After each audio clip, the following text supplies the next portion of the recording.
for the Shop Report with Barbershop Jay.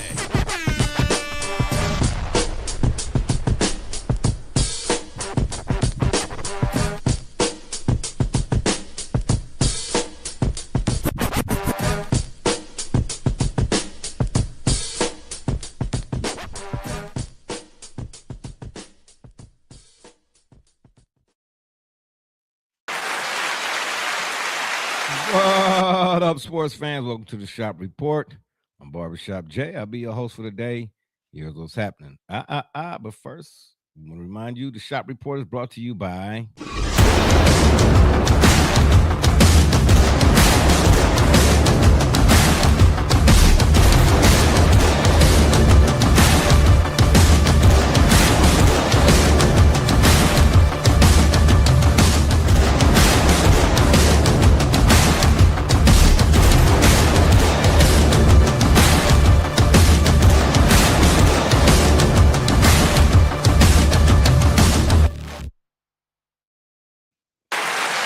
That's right. Legacy Adventure Park is the place where your next paintball experience awaits. If you want to leave your questions or comments during today's B-roll brand, get up. If you want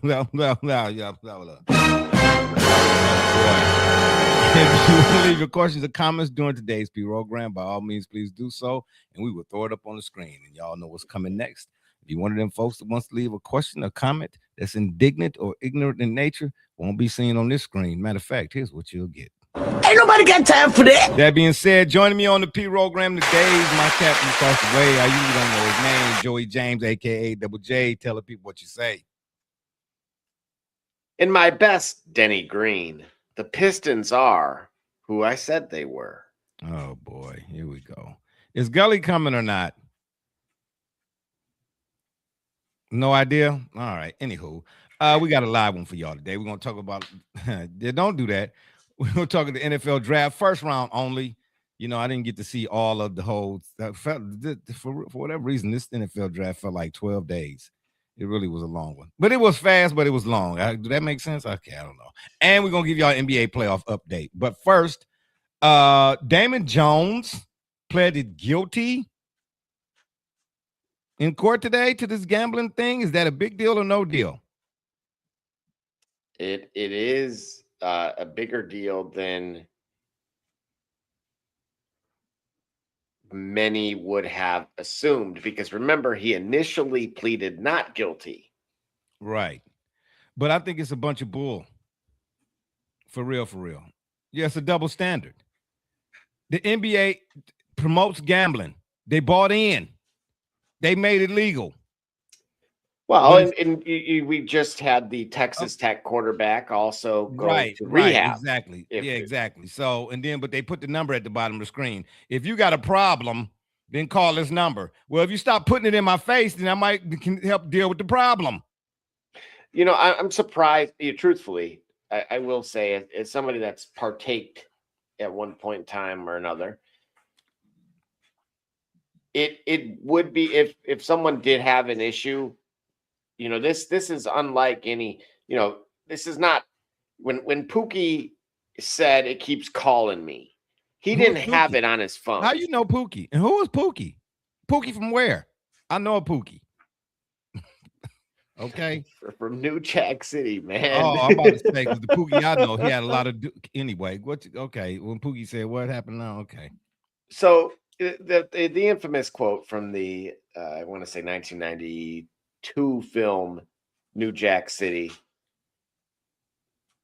He spoke to Ice-T and said, in reference to a habit of his, that it kept calling him. And the difference or the similarity in this case is that he didn't have a mobile phone, or where it was being brandished on every possible platform known to man.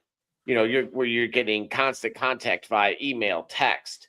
That's my point, bro. Programmatic advertising. It's everywhere. Correct. It's everywhere. So I mean, I get addictions and I get we all make our own choices. I understand all of that, man. You know what I'm trying to say? But I don't know. It's very difficult to stay on the right track or not be on the wrong track. You know what I'm saying? When you tracking me. I'm trying to say that may don't make sense, but okay. Yeah, it's just unbelievable. You know, I feel bad for but you know, the NBA and the NFL and all these other entities, you know, they making big dollars, you know, off your addictions. You know what I mean? And you know, some people are not as strong as others. Okay. If you really, really want to help me with a problem or you think I got a problem, then don't put it in my face. Okay. Don't put it in my face. I'm just saying, it's just amazing to me how something that's legal is illegal. Terry Rozier, he got him. They coming back after him too. Yep. Yep. That's a lot of folks' names on this paperwork, man, that you know in the upcoming weeks, man, might be a big fallout behind this. You know what I mean? Think some players gonna get cut, maybe? Well, I'm just gonna point this out. In those certain files, it was revealed who the NBA champions were. So I don't quite frankly, I want to shed light on that too. Well, what I've been telling y'all since we've been doing this. Correct. That Rothstein. Exactly. If anybody, shout out Stein. You know, you remember I was the Berenstein or Steen Bears? All right. The Berenstein Bears, exactly. Let me give a shout out to the people, though. Shout out to all the folks that's tuning in right now. You know what I mean? If it wasn't for you, it wouldn't be no us. All right. For we are of the people, not above the people. You know what I'm trying to say? So we appreciate y'all. Once again, we do. For all of you all out there who are not familiar with Arnold Rothstein, go look him up. He was the orchestrator of the fixings of the 1919 World Series. They call it the Black Sox scandal. Okay. And obviously wasn't no cell phones or drones or none of that type of, you know, technology like we got now. But he was asked, I forget the question specifically, but his response to the person or the reporter who asked him the question, he said, "We can fix anything but the weather." And he emphasized we. Okay. Follow the money. That's all I keep telling people, you know. And once I started again reading more and more about sports, you know, and then being invited to various NBA functions and NFL functions, you know, and establishing relationships with players and so on and so forth. You get a behind the scenes type of deal. It's a lot more that goes on than that which the naked eye can see when you're watching the TV or an AKA television, TELL-A-vision. That's all I'm saying. All right, bro. Once I found out certain things, I got on paraphernalia today. Yeah, you know what I mean? Because listen, hey, this is all for promotional purposes. You understand me? If I find it at Walmart for $19.99, I'm gonna get it. Okay. I'm just saying. But I used to have merchandise out the Wazooski, and I ain't bragging. I'm just saying Mitchell and Ness. I was Mitchell and Ness out. Do you hear me? I had a authentic Jim Brown jersey, the one with the long sleeves, with the pads on the elbows and all that old type of stuff. Yeah, it cost me some gripper slippers. You understand me? And once I started realizing them, and then when I read Tim Donaghy's book, Personal Foul, that really is what did it for me. You know, and the gambling, and so just how deep the rabbit hole goes, so to speak. I was like, nah, man, they can keep it. I stopped all this. I gave all my stuff away for the most part. My family members like, man, you giving away your what jersey and your this jersey and what happened? Yeah, bro. You know how some people collect Jordans and shoes, you know, and some other shoes type, you know, keep them in cases and things of that nature. Bro, I had hats and the whole, that was my thing. Collectibles, sports figurines, bobbleheads and stuff, you know what I mean? Hats, you know, tops and stuff. Oh, bro, I had the whole I gave all that stuff away, man. They couldn't get no more of my money. Now, I'll watch a contest here and there. I'm already paying for, you know, YouTube TV type of deal. You know what I'm saying? And I watch other things. But to get up and go break my neck to go down there to the stadiums, and I'm not knocking nobody. I'm not knocking your fandom and your so on and so forth. But I'm just saying y'all might want to think, you know, re-look at the whole fandom deal, you know, and it's got to, you know, to a certain extent. Okay. It's got to be conditional. All right. These stadiums, for instance, these billionaires, they telling taxpayers, we're gonna move your team if you don't help, you know, if just your city don't help us pay for it. Well, I mean, like, really? Yeah, man, bro. Do you know when the Cavs was in the playoffs, when Brian was here the first time and all of that, man, playoff tickets, bro, you know how much it costs for parking? Do you know how much it costs for parking, bro? I'm talking about stuff. I ride downtown every day. I'm talking about on any regular Tuesday. You park there, it's $5.95 an hour or whatever the case. Man, parking was $300-400, bro. I mean, I get it. They charge you to sit in it. And I seen something on Facebook maybe a month or two ago. Somebody had put a list of what, and I don't drink no more, but somebody had put a list of what do they call it? The beers. Well, how much a beer costs at each, stadium or whatever the case may be. Matter of fact, I actually got an email this afternoon about want a you to be a beer special for this Friday. Yes, Yep. specific to that. Yeah, well, it's ridiculous, man. A bottle of water. Okay, I get these at Walmart or anywhere, your grocery store, whatever it is, 24 in a case, $4 maybe. This right here, when the Cavs in the playoffs, $22 million. Not the case, just the bottle. I'm like, what happened? Where? I just left Drug Mart. I'm just saying, I got one in the car for $1. I said, nah, bro, nah. And then they wonder why folks want to put on the ski mask and, you know what I'm saying, come rob your ass. I'm just saying, yeah, man, it's ridiculous. But Damon Jones and, and the rest of these guys, we'll see, how it's going to play out, the fallout. That's what I'm calling it, because it's going to be ugly. But what do you think the repercussions are going to be? Because the NBA, and, let me say this right quick, too. The NBA, the NFL, they didn't open up this can of worms. That's why you see stuff like, like the lottery, for instance. That was another thing I was going to talk about. The NBA, they supposedly making changes to the NBA draft lottery. You know what I'm saying? Like, who didn't know the Mavericks was going to get Cooper Flagg? Duh. Right. You go back some years when Orlando Magic, I think they got it like, what, back-to-back years? When they got Shaq and was it Penny or something like that? Mm-hmm. Something crazy like that. Like, wow, like really the ball the ping pong just happened to ping your way twice. Well, and again, Wemby, Gumby said he wanted to go to San Antonio. Yeah, okay. Yeah, exactly, man. Come on, man. Y'all not fooling nobody at this point, man. It was too widespread, man. It's all out in the open. Just tell us, don't lie. Listen. Well, and you heard Booker say it too the other day. He said people are going to start thinking this is the WWE, as if many of us already hadn't. Well, but at least, the truth be told, at least the WWE, at least we know. Right? Like, that's the thing. Look, I watch soccer globally, and I mean every obscure league that is out there. Mm-hmm. I will tell you right now, there is more than one league that I witness it, and I've seen it in the last 48 hours. That there's no way. Matter of fact, unfortunately, an individual in Ecuador lost his life over it during a game. Yeah, well, see, that's the other end. During the game, bro. I watched it. That's the other end of the spectrum. Oh, shout out! We got my boy here. Oh, shout out! Too soon. Yeah, we're gonna go too soon. That's what he said. Did he say add us? He didn't, but I Gully, you with us or no? Is it too soon or too soon? Hello? We're going to go with too soon. Yeah. Well, say something then, Dag Nabbit. Say, we got a private chat here. Don't be popping up on the screen talking about add you to the stage. This is ridiculous. Yeah. Well, man, something I did have briefly up there. I'm not going to leave it up here. You see it in the upper right corner now. Something titled Wager Watchdog. Basically, it's an analytics tool for those that not are into that thing. It's actually brand new because it's so to we don't get. It looked like a QR code. Yeah. So that's what I'm saying. So one of the things that stuck out to me with the Texas Tech quarterback, and then when like Jameson Williams for the Lions, who obviously filed some kind of legal paperwork against the NCAA this week.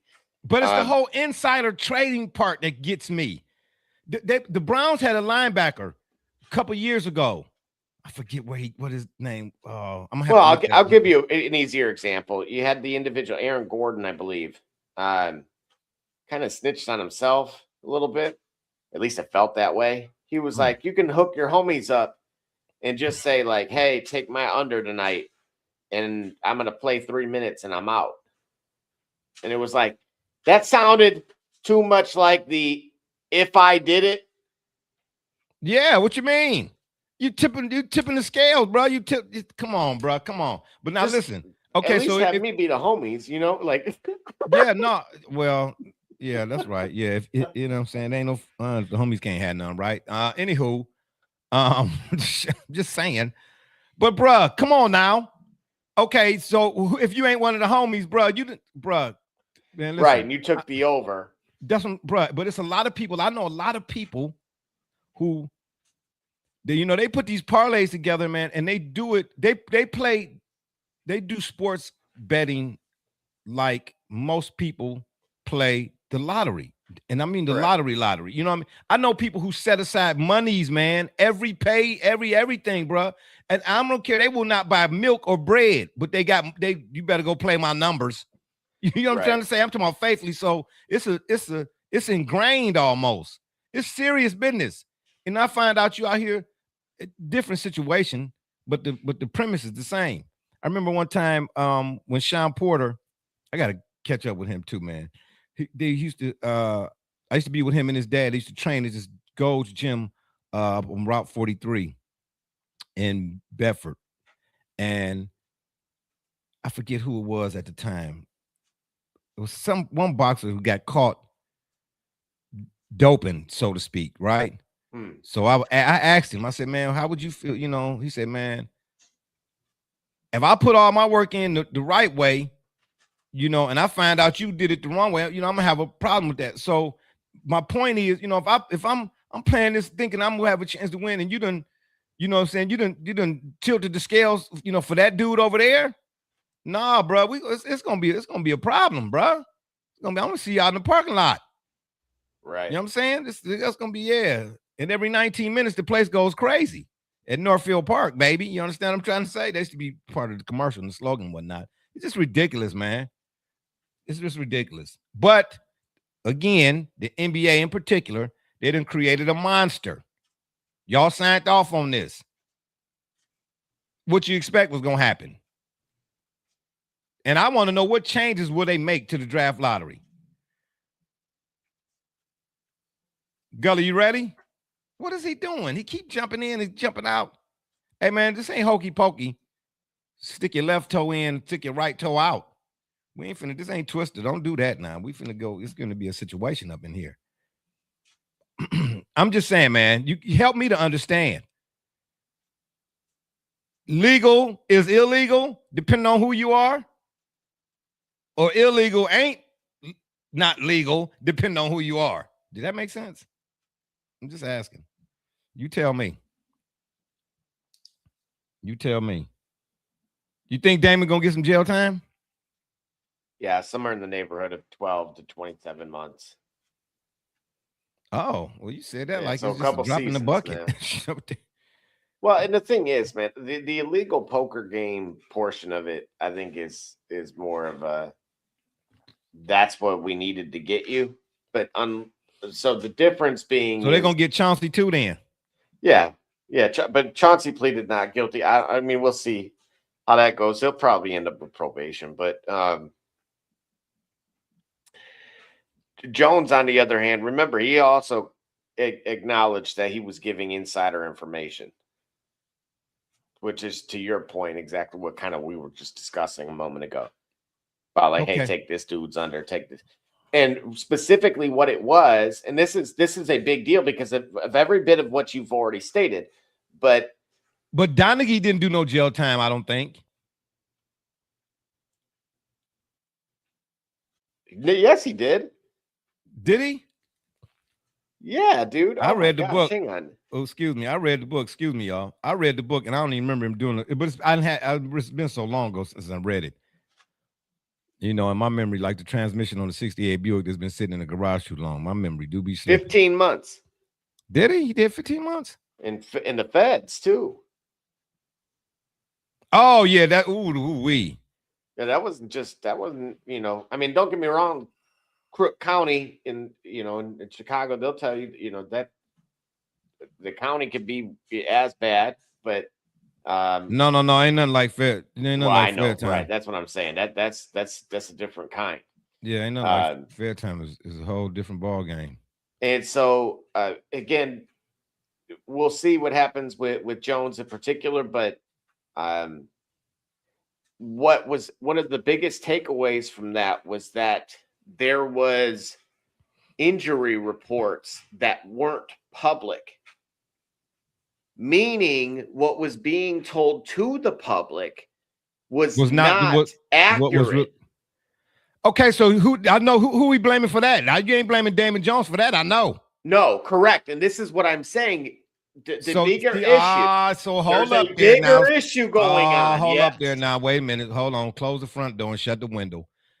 This is what I mean. And this ties in with what Aaron Gordon had speculated or gave an example of, which is, hey, bruh, take my under. I rolled my ankle already. I'm going to tweak that mug 2 minutes in, and then I'm done for the night. So whoa. That's got to so hold on. That's got to be more egregious. Is that not more egregious?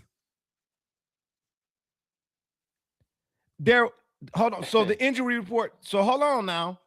The injury report not being made public, or the one that they put out publicly.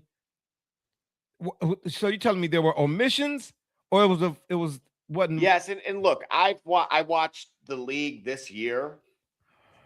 Beyond, I mean, I would go toe to toe. I'd be willing to go toe to toe with anybody who claims to be an expert in the league on this particular season, because I happened to watch every game every night. It was a different time for me, right? So, I watched this crap happen a lot. I'll give an NFL example. The closest we saw was, hey, Christian McCaffrey's going to play. This was now 2 years ago. On that Friday, he was good up until Thursday. All of a sudden, he pops up on the injury report Friday. He publicly says, I'm going to play. He's then is out for consecutive weeks and ultimately misses pretty much about 90% of that season. Oh, so you didn't you know how many fantasies and teams? Oh, absolutely. Man, I got burned on it. And again, a fantasy team, wow. Boo. But for those that bet futures, this dude's going to go over, this dude's going to go under, whatever those numbers are. Again, there's numbers attached to everything. We now live in a world that has a place like, I'm going to paraphrase, I don't want to give them the love, but especially a free plug, but there's just places out there that you can literally wager on anything, including yourself. It's so to suggest like that, okay, we're going to keep this close to the cuff where only Ty Lue knows, and Ty Lue, gets a text from a friend of his, in Vegas or whatever, and says, hey man, are you going to play this dude? So he's sore today. So then that's the league itself. So is this different? So is this different strokes for different folks? It's beyond statute of limitations now, but there's Gully, you with us? Yo, there we go. Okay, this is my man D Gully from the CLM Bus. I'm glad you could join us. Gully, you in? You on? What's happening? Yeah, I'm here. I'm on my way somewhere. Okay, you here, but you're on your way somewhere? That sounds like some X-Files type stuff. I mean, all right, Scully, Mulder. I'm trying to say, where you going? Area 57? I'm here, but I'm on my way somewhere.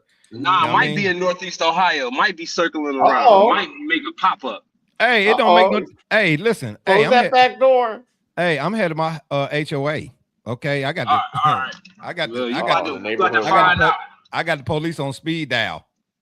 We about to find out. We might just find out.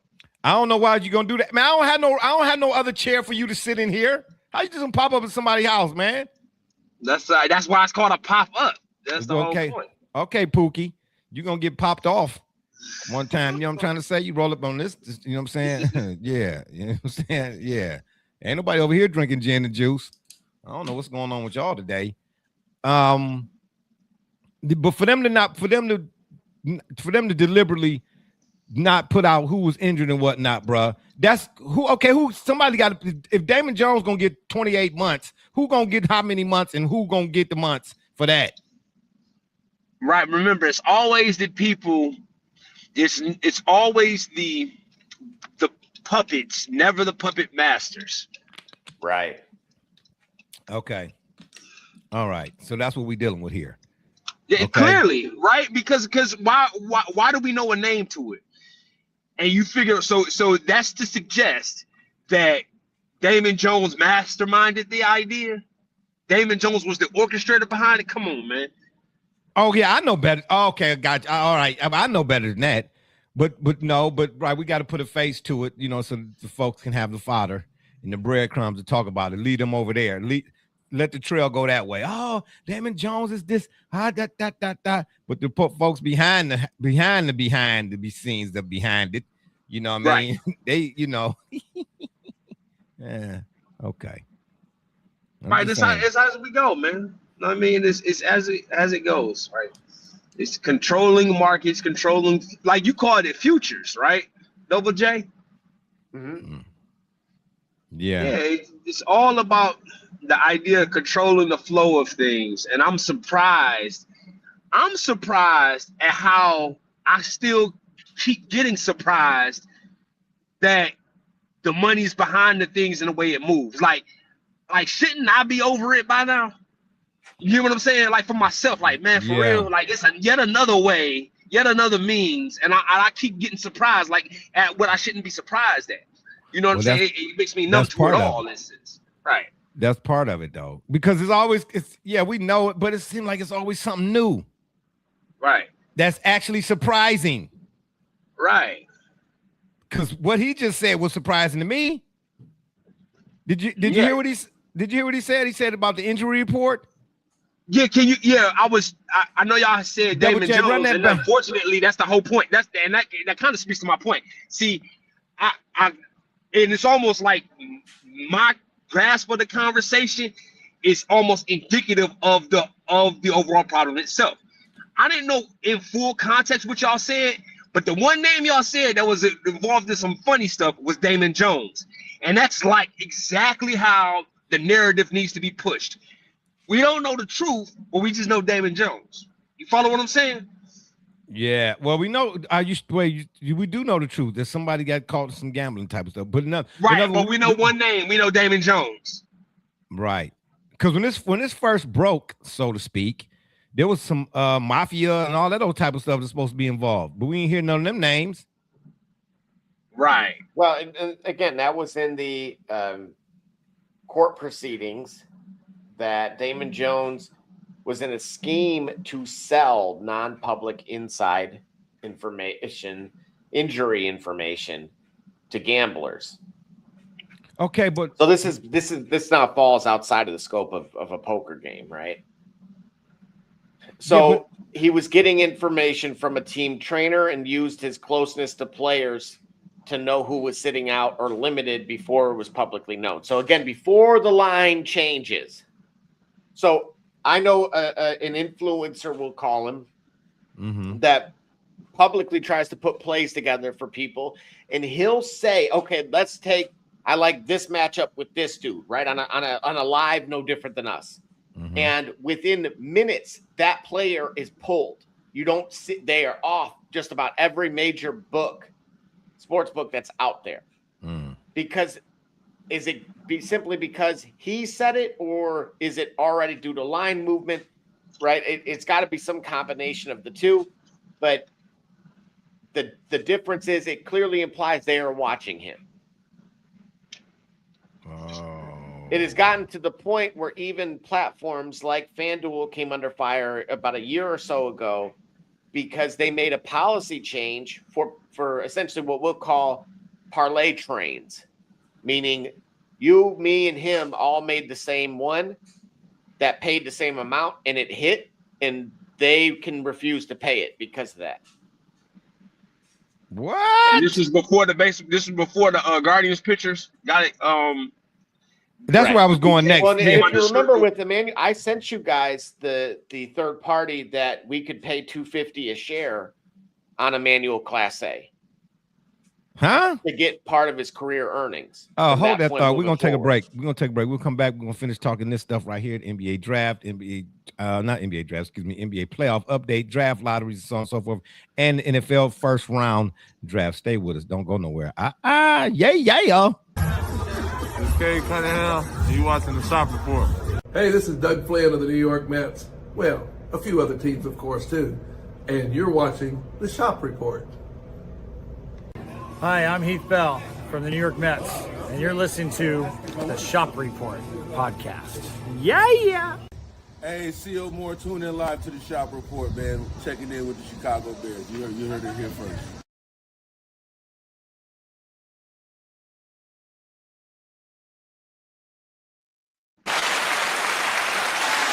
Okay, what were you saying now? Finish that right there. What happened? Here we go. I got it up here on the screen. Okay. So this is the website I'm a part of. Okay. As far as just an investor.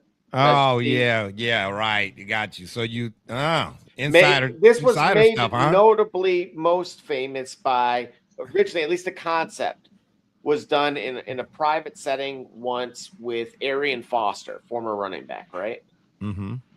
And he got a lump sum up front from a group of investors, and then in exchange, he of course signed that big contract with the Texans. Many moons ago. And essentially, this is that same concept. So you can browse current players. Now, Emmanuel, Class A was one that I immediately had recognized, and it was about $250 a share, if you will. And again, here's what's been raised. Here's the share price on this particular individual. And basically, you get a percentage of the career earnings.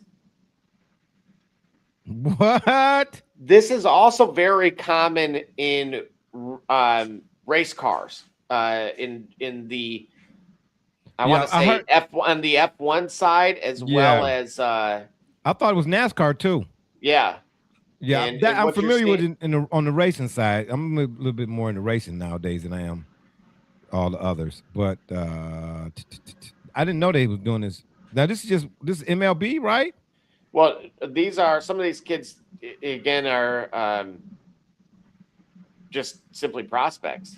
Okay, got you. As you see, AAA, and that was the thing. So it's kind of small on my end. Go ahead. Yeah, so look at All-Star Futures game, Arizona Fall League All-Star for this individual. And this one, he's been compared to Ellie De La Cruz. So again, you're taking a little bit of a risk, but you're paying up front. And if any of them make it to the majors and get a solid contract, then you'll get some ROI there. From where? From them directly. So they are a enterprise themselves. Correct. So remember, these individuals have all gotten paid up front from this group. When you say these individuals, who are you referring to specifically? I'm referring to this company, which is Finlead. Okay, Finlead. Finlead gave them, we'll say, $1 million. Okay.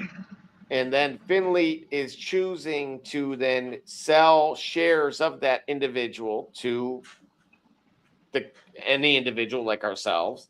Mm-hmm. And with the intent of raising a certain, amount of money in order to probably recoup what they put out, if not more. And then if this individual makes it big, they will get paid accordingly. And then as will the investors. Correct. No different than any other public offering. Here's the thing, though. Imagine if one of these prospects is the next Shohei Ohtani. Oh, you'd be huge. Oh, my gosh, man. My gosh, man. Can you see it right now, man? Oh, man. If I had invested in him, man, I'm telling you, I have a new set of teeth right now. Oh, my gosh. I give through some of this. I'm just telling you. Oh, man. Do you understand? I'll get me a rug. Man, I've seen some good rug, some hair carpets. I've seen some on sale. Okay. Yeah, I had me a Shaggy DA, baby. I'm just saying. I had some hair carpet, boy. I'll step out. You seen I'm gonna get you, sucker? Did you see that? Yeah, let me get the payoff from Otani, and you don't know, boy. I'll step out of that with some fishbowl stacks on, boy. Diamond in the back, sunroof top, digging on the scene in the gangster lean. You understand? I mean, y'all don't know nothing about that. Yeah, man. So I mean, either way it go, we'll keep an eye on. Where did Gully go again? What is he doing? No idea. Hey, Vay. We'll keep an eye on this. I don't even see why. I mean, like it's the part that you mentioned about them not disclosing the injury report thing. That's, to me, that's a bigger deal. To me. Yeah, so again, I'll give you some specific incidents on that. February 9th, 2023, it was a Lakers-Bucks game. He being Jones, allegedly texted a co-conspirator to get a big bet on Milwaukee because LeBron was out at a time that LeBron was not yet listed on the injury report. Oh, whoa. Run that by me again. So again, this specific incident is from February 9th of 2023, in which the Lakers played the Bucks. Jones texted a co-conspirator to, allegedly, of course, to get a big bet on Milwaukee, in quotes, because LeBron James was out at a time when LeBron was not yet listed on the official injury report. Oh, wow. And then additionally, January 15th of 2024, this was the Lakers Thunder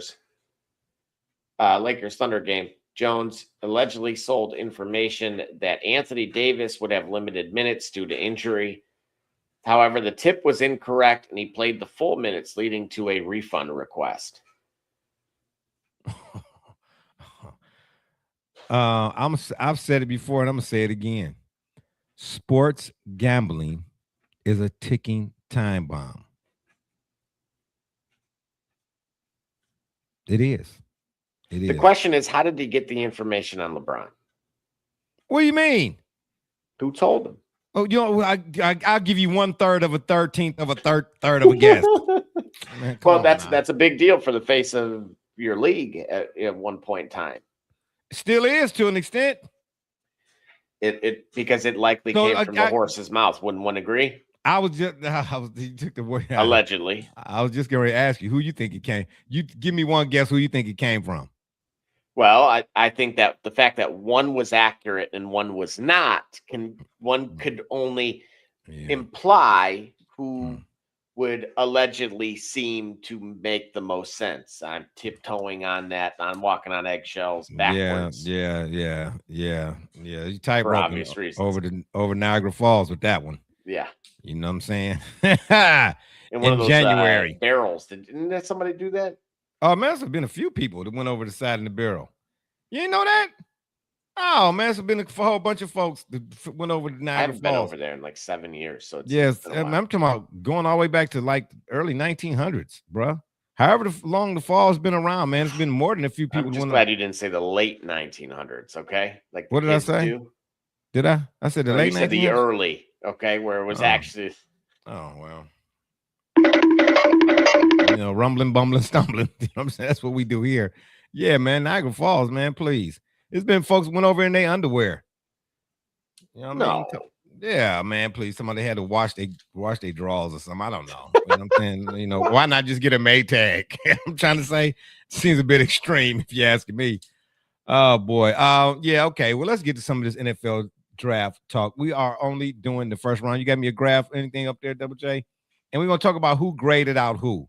I know the whole idea on paper and but what's interesting to me is that some of your national prognosticators, if you would, or pundits, when they did this, who got the best grade. Now, granted, you don't know what a prospect is or will be, or draftee won't be until we actually see him on the field and all that old good type of stuff. But as for right now on paper, but a lot of the pundits, had the Browns like at 27th in terms of grade, like they ranked them, and I was like, "What happened?" Now me, and my thing about the Browns is, I believe it when I see it because I've been watching them since the days of Municipal. But and I mean, my gosh, I can't leave out the fact that they haven't won the division, their division, since it was renamed the AFC North. Okay, so how long ago was that? So yeah, there's stuff on record. Okay, I got evidence, but I believe that Barry hit on. I believe he hit on everything. I do. I believe he hit on everything. Now, Fano, I expected when he got Concepcion, that threw me. I was like, oh, here we go again, man. But then when he got Boston, and then then the I forget the young man's name from Toledo, who was like, the Browns got guys in the later rounds that many had prior to projected to go earlier rounds. Does that make sense? Mm-hmm. The safety from Toledo, man, I'm talking about early on. With this past season, and I think last season, he was getting a lot of pub, man, a lot of conversation, man, about being a potential first round pick. Yeah, there we go. Good looking. Dad, I like that better. We all knew Mendoza was going. Now, out of everybody that went where they went in the first round, you got a problem with who went where and what? The one that immediately stuck out to me, believe it or not, and it came under a lot of scrutiny based on Sean McVay's body language, was Ty Simpson, from the quarterback from Alabama. Not because of his physical tools or anything. It was just given where the quarterbacks went, like just in the draft itself, beyond Mendoza as an example. I actually felt like they could have traded out of that pick and still got him. Yeah. So you think 13 was too high to take you at 13? Especially given the body language of who Sean McVay, who later, of course, stated that he's in lockstep with the general manager. Well, of course, you got to. Well, what's the general manager's track record over there, though?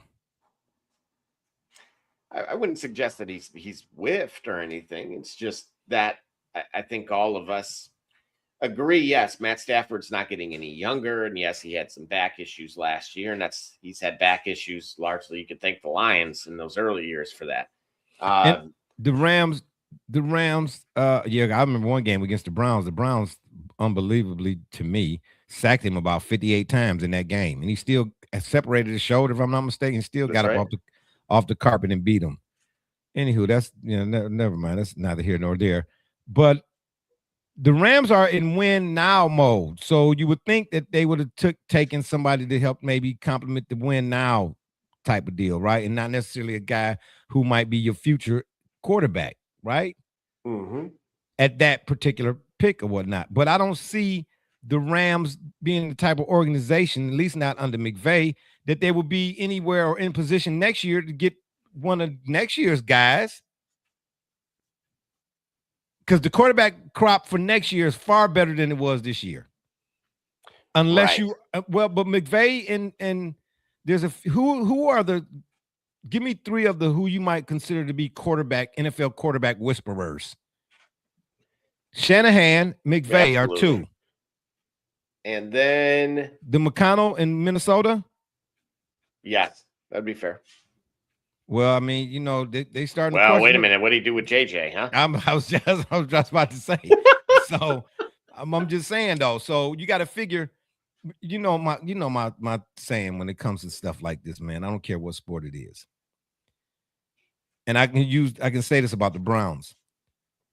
The Browns since 1999, minus this last year and maybe this year, but in between, have had more top picks than probably just about anybody.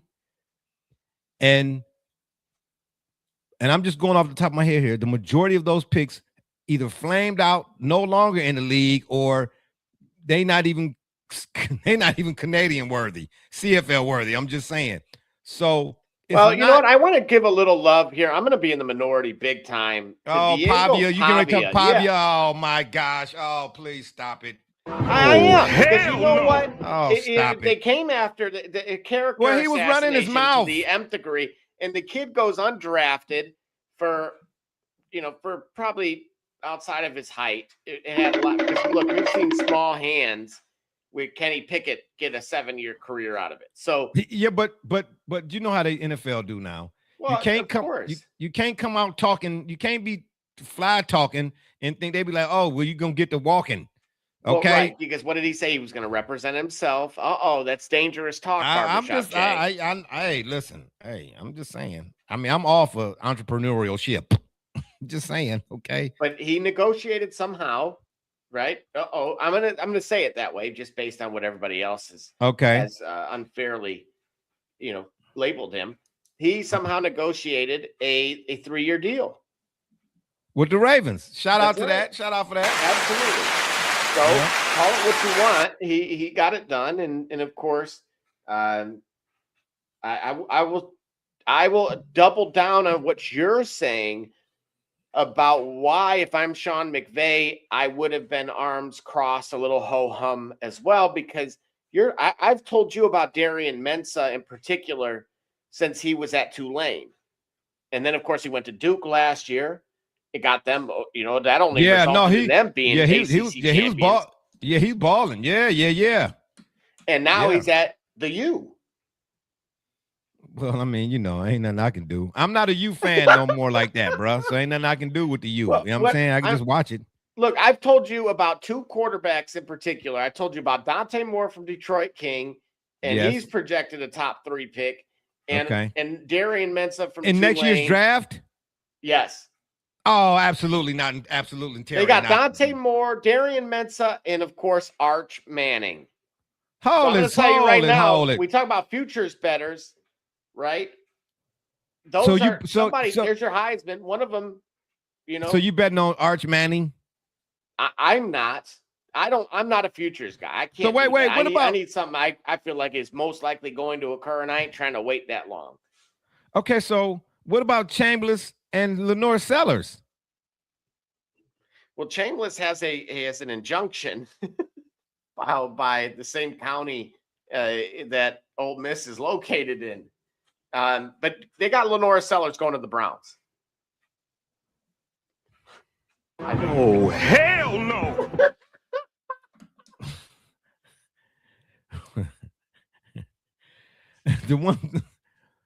The one thing outside of this last year and this year, okay, knock on wood, the Browns were always, that's one thing they did win. They would always win the draft. They've won the draft for years.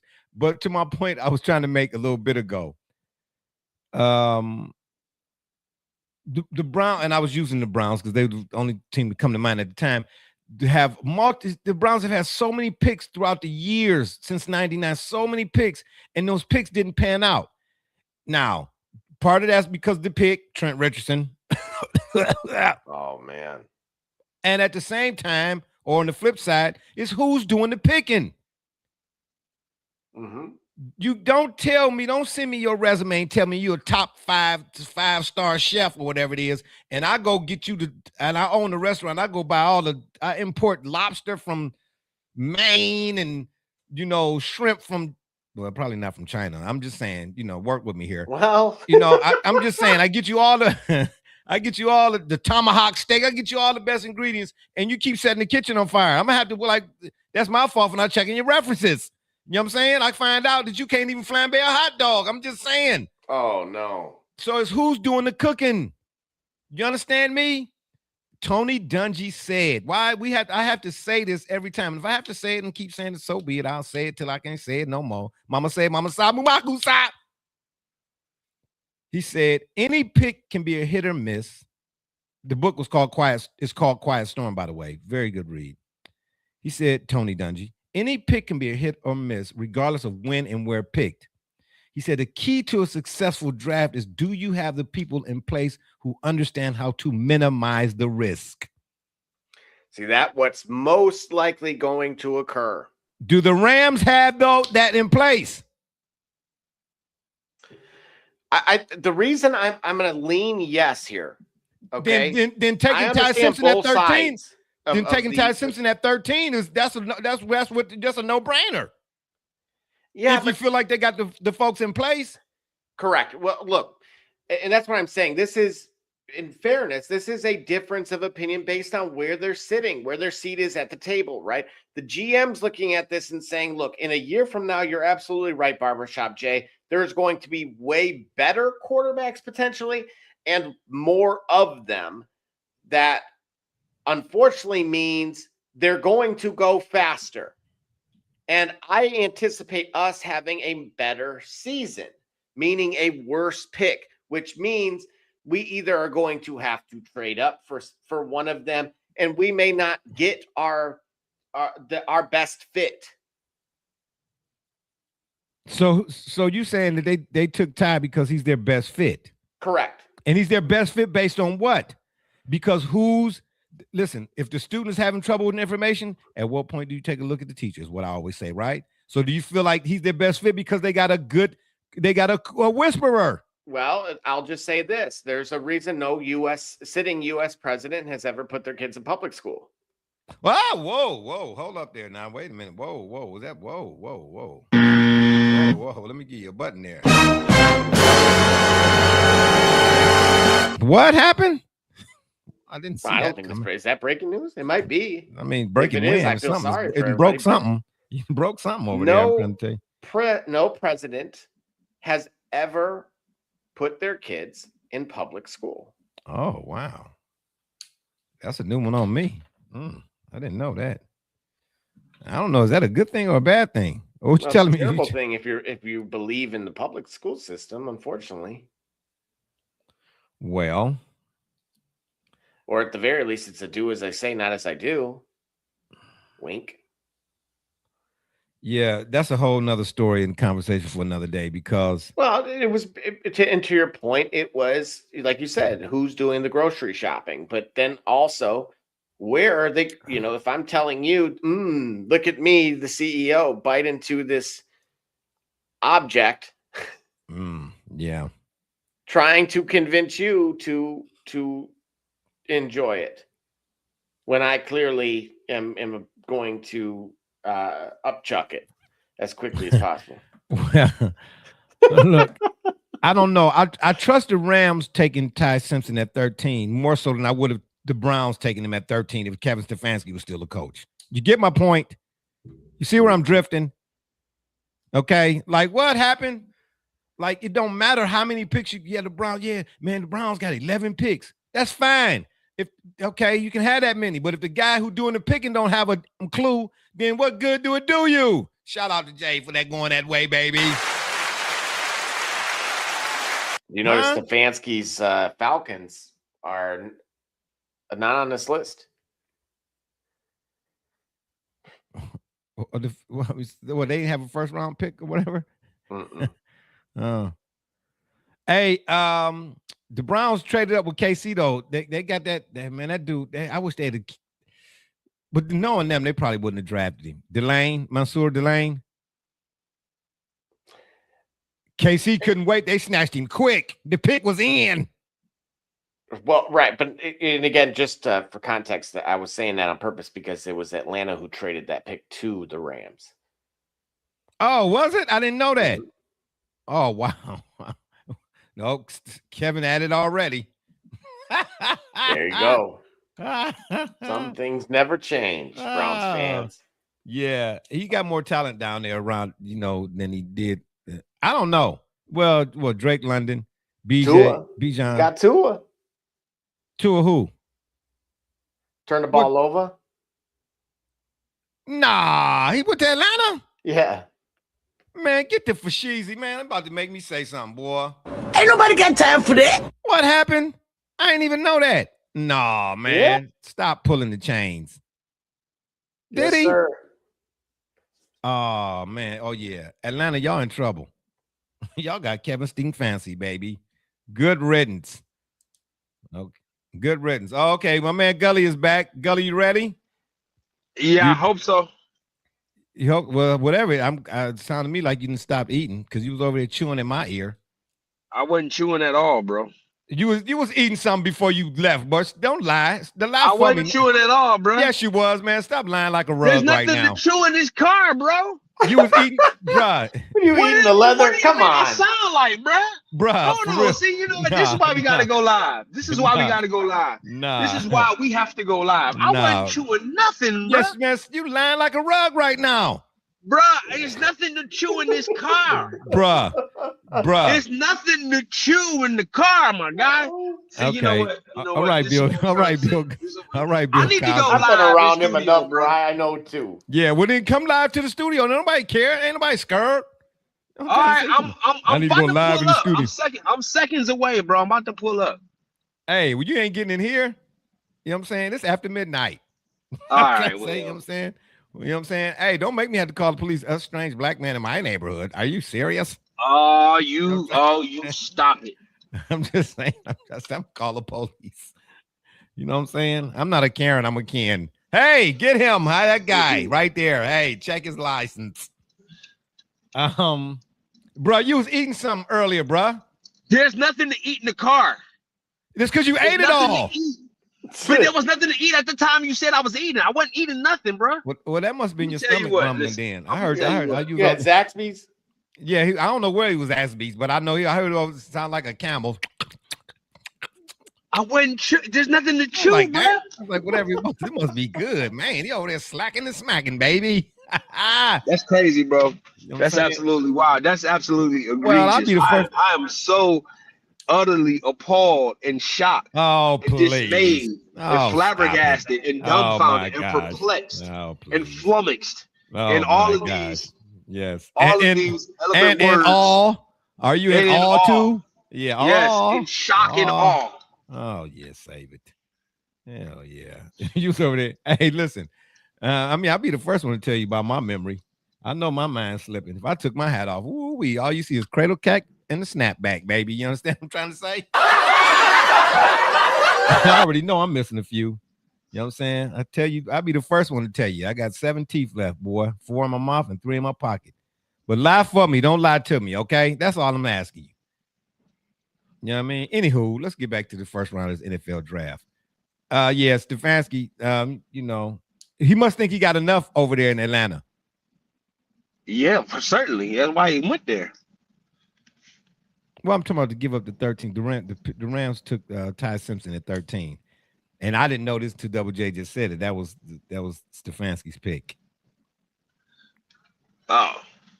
Yeah, exactly. That was my reaction. Like, oh, whoa. And that's the thing. If you look at who, went shortly after, you have the guard from Penn State. You have Ruben Bain, the obvious fantastic edge from the U. You have, obviously they have a tight end, but Kenyon Sadiq. And then, even speaking of on the defensive side of the ball, you got Caleb Banks. So it wasn't, and Mezzador from the U. So he could have addressed and really overhauled the defense and chose to trade out of the pick. So very interesting, bold strategy, Cotton. We'll see how it works out for him. Yeah. You talking about for McVay and them? No, for Atlanta. Oh, yeah. It was interesting. Jeremiah Love and Carnell Tate were the most discussed draftees. Excuse me, on all of your, your pundit shows or whatnot. Like I just said, any pick could be hit or miss. So I get, that's what all the conversation about where a guy went or whatever the case may be. But at 4, you definitely got to get Cam some help, right? Carnell is bad. He's a bad boy, definitely a bad boy. But is he? I mean, you can't knock Ohio State receivers because it's a laundry list of them. As much as I can't stand the football program, I got to give it up to the talent that come up out of there. The Terry McLaughlin. Am I saying that right? Yeah. What's his nickname? He got a nickname. I was going to say, no, that's Terry Rozier. You was eating something. I could hear it now. Man, you must be hungry, bro. Because I'm not eating anything, bro. You must be really hungry. Like you need a Snickers. Like they need to be our sponsor. When you hungry, you hear everybody eating, bro. Okay, well, first of all, this I don't know what that's supposed to mean. That means you hear stuff because ain't nobody chewing nothing. Hey, don't take that tone with me, young snapper. You know what I'm saying? You hear Double J? I say you gonna try to get all, you know what I'm saying, defiant. Ain't nobody chewing nothing. Like, yeah, you better don't make me take my belt off. Boy, you about to make me take my belt off for real. Ain't that nothing? Man, you do right here. Hey, respect your elders. Okay, little young whippersnapper, little young Thundercats. Boy, y'all gonna I got to walk with the tennis ball at the bottom, bro. Don't worry about it. You be all right. You got the walker with the tennis ball at the bottom. Oh wow, really? That's really. Ain't nobody got time for that. Yeah, that one right there. You should have, you know, next time say that one. We're gonna take another break. When we come back, we're gonna get to some of the rest of this. I don't know, walkers with tennis shoes on or whatever you talk about. You know what I'm saying? Now you want to talk about tennis. That wasn't even on the menu for the day. Oh my God, this dude right here, man. I don't understand it.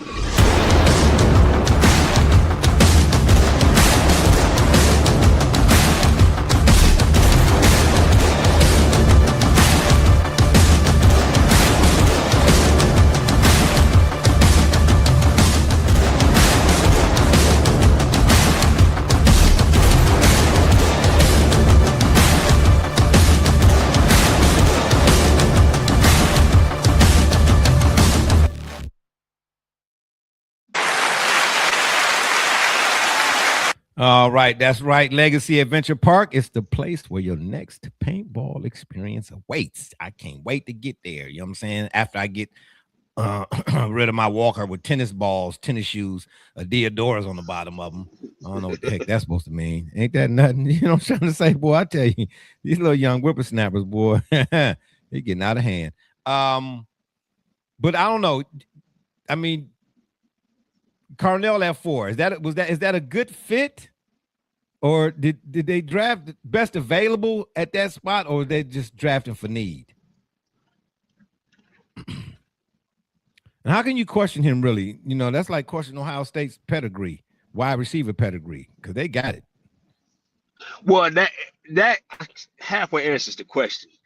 At that point, you want to pick the best available. Because who wouldn't tell me a team that wouldn't need a potentially quality receiver of that potential, you know, I mean, we all talk, you know, we know how dangerous potential, how volatile that word is, but yeah. how could that be a miss in today's league at any pick when you had that available? Like name a receiver core that in the league that wouldn't benefit from having somebody like that. Yeah,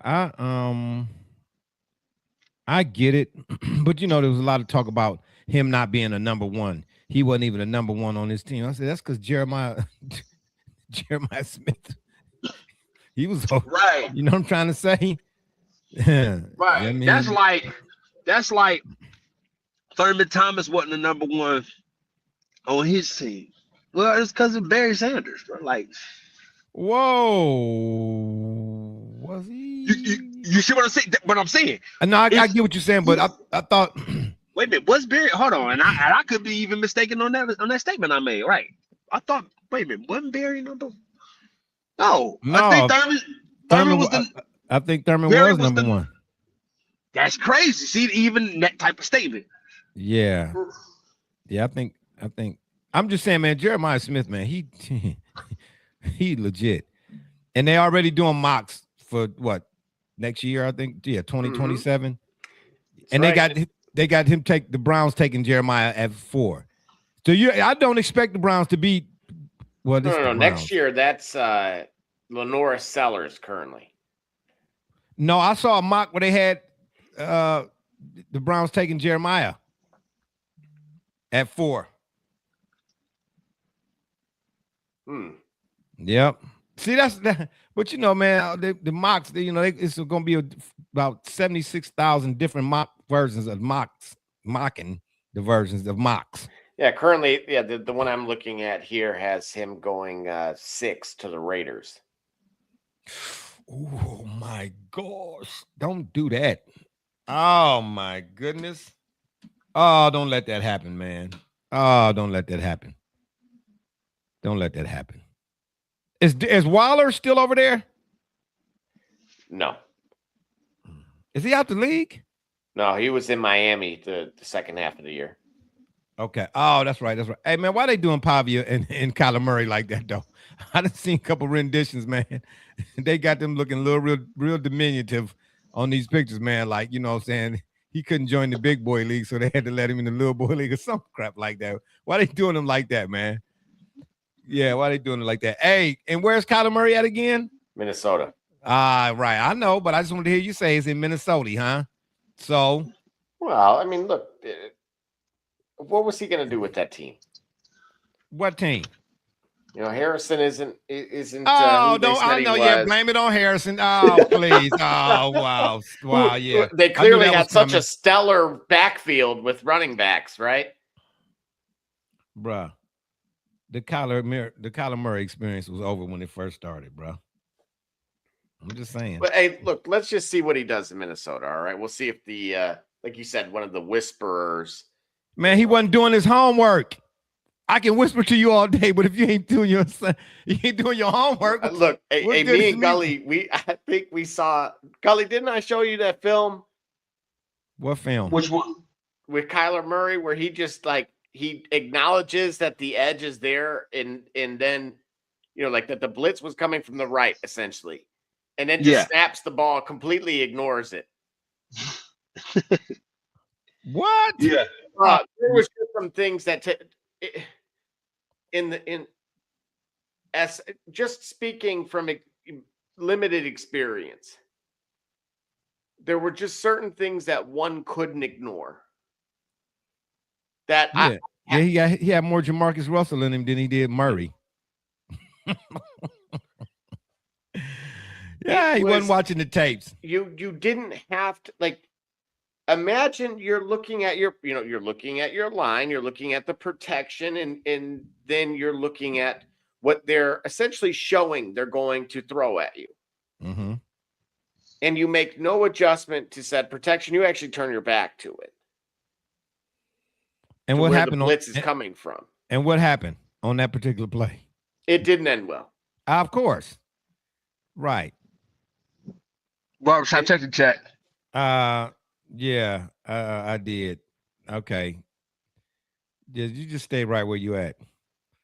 I told you, man, this neighborhood, we don't play that, bro. You know what I'm saying? You can't just be pulling up. You can't just be pulling up, you know what I'm saying? Bro, I said check the chat, and then you just proceed to just say whatever's in the chat. Oh my God. Okay, so and if that's the case, I'd have put it on the comment, bro. I'd have just commented it. Okay, that's what you should have did. That's what you should have darn gone did. What? Can you answer the question there now? Since you're gonna just put the chat out there for everybody. What was the question? You got the sleeping bag out for him. What was the question? Or Snoopy got to sleep on the roof again. Right. I'm typing right now. I'm typing right now. What was the question? Read the chat, bro. Wait a minute. Hold on. What I need to. I just read that. I read that already. Can you answer the question, my bro? Why don't you asking me why don't nobody else on the street got their addresses lit up? How am I supposed to know? No, bro. Can you? Oh my God.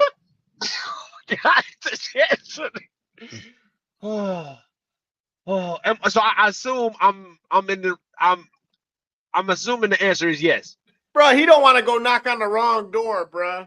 Right, bro. I used to live in this area, bro. You talking about Double J? How you know I don't want experience. How you know I don't want him to go knock on the wrong door? Yeah, exactly. Yeah, go knock on the wrong door. That's what you do. You understand? And I don't know if it's a scarecrow or it's somebody neighbor sitting out on the front, bro. All right, bro. All right, go ahead. Hold on. I'm gonna get it. Hold on. I'm getting ready to send one of my children out there to All right.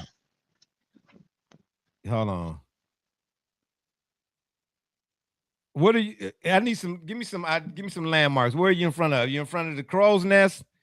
You in front of the fire hydrant? Where you at? Man, I see it's dark and there's some houses. Oh well, then. Oh, I can't help you. I'm trying to say, if you'd have told somebody you was coming, then I'd have been able to have somebody outside waiting on you or something like that, or whatever it is. So I mean, you know, I ain't gonna leave you out there. I'm not gonna leave you out there too long. Times these call for exigent circumstances. Yeah, okay. Yeah, call you can sound flowery rhetorically if you want to. I'm just saying, you know, anytime, any other time you calling me, you should say, hey man, I'm gonna be in town, I'm gonna slide on down. Then I could have had lights on and all that old type of stuff. But you know, you like surprising people. Surprise is ain't nobody got that lights on. I'm sending them. I just leave a box and say I'm Amazon and just call it a day. Well, we got porch pirates, so you might get caught leaving the box thinking that you're taking the box. Right. The police response over here is quick too. Just want to let you know. I'm sending some folks out to get you, man, to help you out, hopefully. But we right in the middle of a show. You're gonna show up. I'm not what you do. Let me do. Get up, man. That's why. Hey, you see, Double J. This is why I just texted the chat for us to keep moving on. But he just bring everything out. Yeah, because I want people. I want people to know. Yeah, I want people to know what you did. Yeah, you look what you did, and you booed and you stepped in it. You know what I'm trying to say? That's what you did. Anywho, let's get back to some of this talk right here. So, I mean, given that the first round is the first round, Double J, did you see any other than? I mean, my contention was Tate and Love. You know, I didn't think the Cardinals would take Love, and I thought he would fall to the Titans. I did. I thought that, he would fall to 4. And the Titans would take him. I didn't think that they would want to move up because they thought he would be there. The Cardinals took Love. I mean, that don't seem like that's the right fit at this time. But man, who am I? Well, and to your point, I agree. If I were to look at it from just a simple con vantage point, I would say as it pertains to Love, do they have a right tackle? Right? Were there bigger needs that needed to be filled? And then similarly, how will Tate adjust to being a number 1 receiver? Whoa. What did you just say about the tackle? You said the left tackle? Right tackle. Who's the right tackle? Exactly. And it coincidentally, that clip I was referring to, the blitz came from the blind side. Well, are you talking about for Cam Ward or Kyler Murray? At the time for Kyler Murray. And that's why I'm saying with the Love pick in particular, again, could you have gone right tackle at that point? I don't know. I think that's the best available. But how many running backs were projected to go in the draft this year, period? Or am I saying that right? I mean, like, he was the only one. If you take him off the list here or whatever, like, who was the next guy at that position that was getting conversation? His teammate. Who? I don't even know his teammate. I didn't watch a lot of Notre Dame. I mean, I knew who he was because he was all over everybody's TV every other week. I'm not going to remember who you're talking to here. I'm not exactly the biggest Notre Dame fan, but it was Jadarian Price, his teammate from Notre Dame. That was the next running back to go off the board. He went to, of course, Seattle, the last pick of the first round. Okay, so you see what I mean? Like, could you have traded out? Like, I don't know. Wait, you talking about the Cardinals now? Could the Cardinals have traded out? Yeah, I mean, if you were going to go running back that early, or potentially just take a look at the other picks, right? Knowing that no other RB goes off the board. And again, we had Love technically falling to the 3rd pick. We had seen him go as early as 1, right? It varied. You haven't seen anybody go kind of that early, like, except Saquon recently. Yeah, well, Well, you know, it's a knock on it's this stigma attached to running backs in the NFL now. And You know, then coincidentally, in order for a quarterback to be successful, you need one. Isn't that quite the yeah, no, oxymoron? it's no question. Ask John Elway. Okay. All right. Yeah. And Terrell Davis was on the practice squad at first, type of deal. Then special teams, and then voila. But the Cardinals, they kind of messed themselves up because now you're talking money too, right? He's guaranteed, as him being snatched up on the third side, he guaranteed so much monies. And his money, he's actually the highest paid running back in the league. Hold it, slow down. Wait a minute. Hold up. Let me adjust the microphone. Wait a minute. Say that again. How can not? I heard it. I knew he was on the list of it, but I didn't know he was the highest. I thought he was one of. No, he is the. What? More than Saquon? No. More than Saquon? Double J, check that. I'm going to confirm it right now with you. I don't think he's the highest. I think he's one of the highest. But like, I think it's like maybe two or three other people in front of him, if I remember correctly. But who they are, obviously, that's the he signed a $52 million contract. Yeah, because I think he'll get like, what, 13, 14 million a year or something like that? Love's contract sees him surpass a host of gifted runners, including Saquon Barkley, James Cook, Derrick Henry, Christian McCaffrey. And it also dwarfs Ashton Gianti, who went in the top 10 just a year ago. Of course, he went number 6, I believe. So, yes, he's slated to take home more money than any other tailback over the course of his contract. So, yes, he's the 12.6 per season is the 7th best mark in football. Okay, so it's 6 other people in front of him then. Yeah, he's number 7, but somehow that in total compensation, it's better than everybody. And he ain't even played it down yet. So the Cardinals, well, they really jumped out the plane at 42,000 feet with no parachute. And it means your fantasy team should too, because they're going to have to pound a rock, bro. Like, you don't give them that much. Yeah. And not have a right tackle. All right. Bruh, how he one of the highest paid this upcoming season and ain't played a down yet? I ain't mad for him. Now, wait a minute, sir. You know, here you go now, sounding real yesteryear. Well, this ain't NIL we talking about. We talking about the professionals now. That's a whole different ball game. We ain't talking about student athletes that can't get a cheeseburger unless or it's a violation. Or it's a violation. You know what I'm saying? But you got my jersey in the window on sale for $500, but I can't get a McHappy Meal unless I'm going to jail. No, we talking about professionals right now. Okay, I'm just saying. All right, this is the ultimate right here. Okay, don't leave NILs and all that. Leave the college stuff. Leave that out now. Don't do that. Nice try, but no cigarettes. You understand me? Yeah, bro. Well, we gonna see. I mean, are you? It sounds like you're against the move.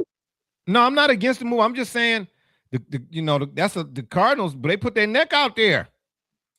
Would that have been the case with anybody that they would took? Is that like if you're the third pick type of deal, no matter what? Well, yeah, I mean, it would have been similar compensation for sure. Regardless, regardless of. So again, I mean, otherwise, if you feel like, or is that because of the position? Is what I'm saying. No, not the draft position, the playing position. Well, there would have been similar. That's what I mean. There would have been similar compensation, total compensation, regardless, universally speaking, because of where there's guarantees based on those positions. Okay.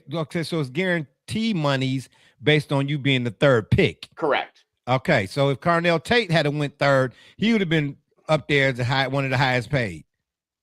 Absolutely. At his position. And that's the thing. Nobody's going to bat an eye about Mendoza, but at the same time, the same is true, right? We've seen this time and time again.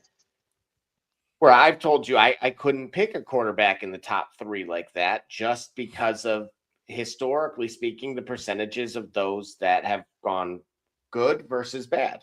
And historically, it's not fared well. All right, then right quick, before we get to some of this NBA talk, we're going to take another break. We're going to come back and talk about the NBA playoff update because there's some stuff going on here with that too. Then I got another little tidbit I want to throw in. Who do you think, which team graded the best, in your opinion? On paper, Cleveland. Obviously. Cleveland. Yeah, I think the Browns. Yeah. Yeah, as a homer, I'm gonna say Cleveland. I don't. What's that link right there, Double J? What's that link? I looked in the chat. What's that link? Oh, no. That's just something to watch on your own time. Okay, got you. Yeah, you might as well just tell her. What is that? Yeah. Well, I said what I said. I said, what's the link? Because I can't read all of what the link is. But if I could have, I would have. Well, those, all right, Yeah, I'll tell the world. There was a South Park episode that came out around 10, 15 years ago that plays on what you were discussing, which is the student. The Browns winning the Super Bowl? No, that's not it. Settle down. Pipe down. Yeah. What? Yeah, you was eating something or was you drinking something? That's what I want to know. Mm-hmm. Eating and drinking. This dude right here, eating, drinking, and stinking. Okay. Wait till we get back from break. I got something for you. I don't care what you got for me, man. He ain't got nothing. Whatever the case may be. We're going to take another break. When we come back, we're going to talk NBA playoff updates. Oh, my gosh. Things have went awry. You ain't lying. You ain't lying. What is happening? Oh, man, don't do that, bro. Don't do that. Okay. This is Josh Cribbs, 3-time NFL Pro Bowler, all-decade return specialist. You're listening to the Shop Report. Cleo Miller, former Cleveland Browns, and you're listening to the Shop Report. Hi, this is Dick Ambrose. You're listening to the Shop Report, and go Brown. Hey, this is the top dog, Hanford Dixon. Listen to the Shop Report. This is Ernest Biner, and you are listening to the Shop Report. Hey everybody, Jimmy Has from Cleveland Browns, and I can tell you my favorite podcast is the Shop Report.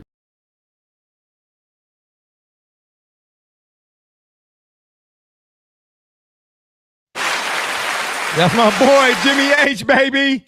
I'm telling you, man, if you ever get to meet Jimmy Haslam in person, bro, I don't care what 92.3 and 850. I don't care what they say about him, bro. I don't care. And they closer to him than I am. I'm telling you, I had a conversation with the man. I'm going to say it every time I do that little spot right there, that drop. Yeah, daggone Skippy, man. Jimmy Haslam, he came off cool to me. Man, he's a wreck. He's like, you want to go in the building? I was like, absolutely. He's like, man, let him in the building.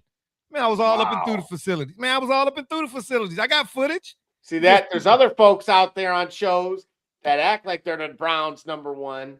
They're more like the number two. Man, yeah, and like more like doing the number two. That's what it looked like to me. Man, I was all up and through the facility, man. I'm talking about they got a jersey from Jim Brown up on the wall, his helmets, all the cleats, man. Oh my gosh, bro. It's off the chain, bro. I ain't gonna even lie. You know, had me a little like, woo, okay then, a little nostalgic.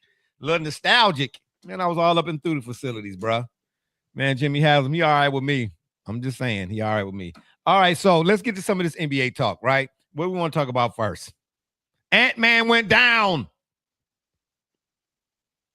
That's where you want to start? That's where you want to start? Yeah, I want to start there. Right. What you mean? Hey, bro. Want to start right up here, perhaps? What's that right there? The Pistons and the Magic. Oh, here we go. Gully, you see this? Oh, it's you see Magic. That? You see that, Gully? Play the song. I don't have the song, and I wouldn't play that song. I more like sailing. Yeah, take me away. Some India, huh? That ain't Enya. That's Christopher Cross. No, he's going more yacht rock. I heard Enya. Oh, okay. I got Orinoco Flow. Oh, He's been around the Haslam's too much. Yacht rock. Yeah. How about Yoko? Oh no. You remember that video? She was yelling in the mic. Yeah, I know. That was terrible. Yeah, they was. Yeah. Hey, who was the gentleman that was singing with them? I don't know, but they should have took her microphone. They should have snatched it. Give me back this. God, you know what I'm trying to say? Get your out of here. Security. Yeah. Unfortunately, it looked like the Pistons might be cooked, man. They might be done. I'm still gonna go out. Say it ain't so, Barbershop Jay. What do you mean? But I already said it in our Discord. What are you talking about? I already said it in our Discord, but bro. for the people here, and then the Discord we had this morning, that pre-show. What are you? You are sipping on something. One for the ages. Are you sipping on syrup?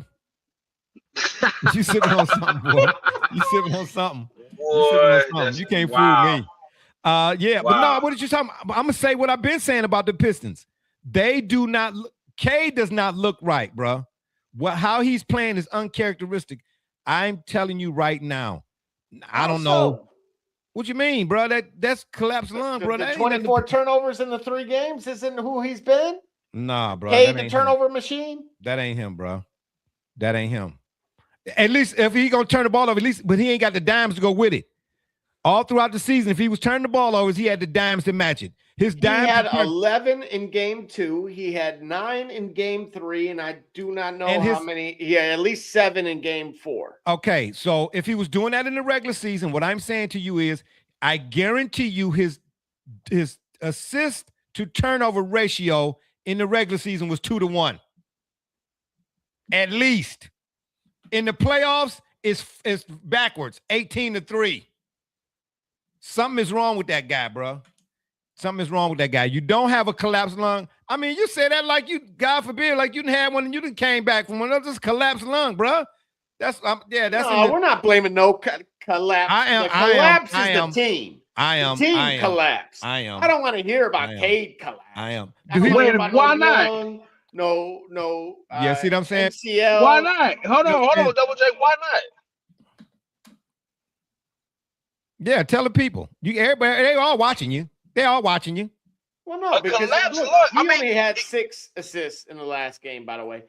Look, I've been on record, and I've been based by the local media. Oh, please, nobody cares about the local hot dogs. How many assists has he had total? Do you know his turnovers? How many assists? 26 in 3 games. And how many turnovers? In those 3 games, that's 17. That's 26. So he had 26 assists and 26 turnovers? Yeah, that's kind of wild, actually. Exactly. So is that characteristic of him, what he did so far this season? No, it's not. No, it's not, bro. No, it's not, bro. No, it's not. Don't do that. No, it's not. That man was, I'm telling you, you do not have what he has, that he suffered, and then come back when he came back. And then, to be honest with you, I'm going to be straight up with you. When I first saw the report that he had a collapsed lung, I initially thought his career was over. That's how serious that is. So are you suggesting he came back too soon? Why was he playing? I have no idea. Versus the Bucks for 26 minutes. Why was he playing? April 10th versus the Hornets for 28 minutes. Okay, But hold on. How many minutes How many minutes prior to his injury or whatever you want to call it? 33. We'll call it for what it is for the season. So he averaged 33 minutes a game. He averaged 33. He has a collapsed lung, and he's 2 games back. Yep, go ahead, Gully. 2 games back. He's now putting up 6 less minutes than his average. 5. So, and you don't see the problem with that Barbershop and I see. No, I of course not, because he don't. I'm asking why on earth would he be logging that type of minutes when they had already sealed the number 1 seed? You got to talk to. You got front office tickets to JB? No, I don't know. JB ain't here no more. They revoked. Stop it! Man, get on the phone. They don't want to hear. I think it's because I think it is a misguided though I'm empathetic to his position, I think it's a misguided attempt at a Warriors mentality that he need not have. And that's pride comes before the fall, and that is loyalty one way, Gully, is stupidity. Okay, so hold on. So you telling me then if that's the case, somebody over there in that organization should have took his helmet from him? 100%. I look, Dwayne Casey is still in the front office for the Pistons. There's not.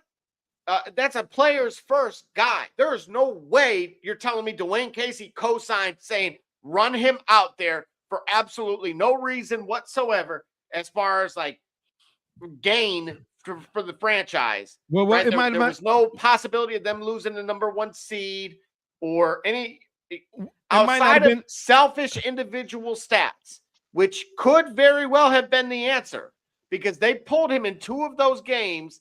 He immediately was pulled out the minute he accomplished the double-double. And in particular, in 26 minutes against the Bucks, he was wanting to make a case for MVP that was not even close, in my opinion. And I told you, SGA had that thing sewed up. Oh, hold it.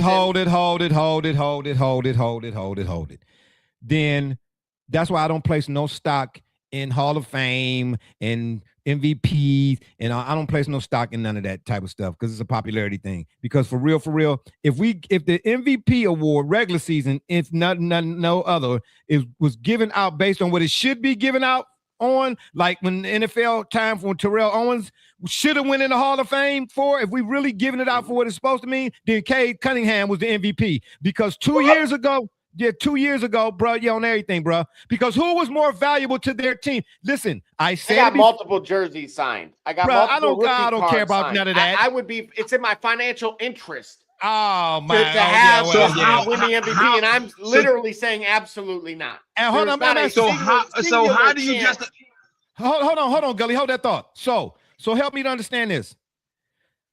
Every other player in the playoffs so far that is recognized or a household name has a legit secondary scoring option. He has none.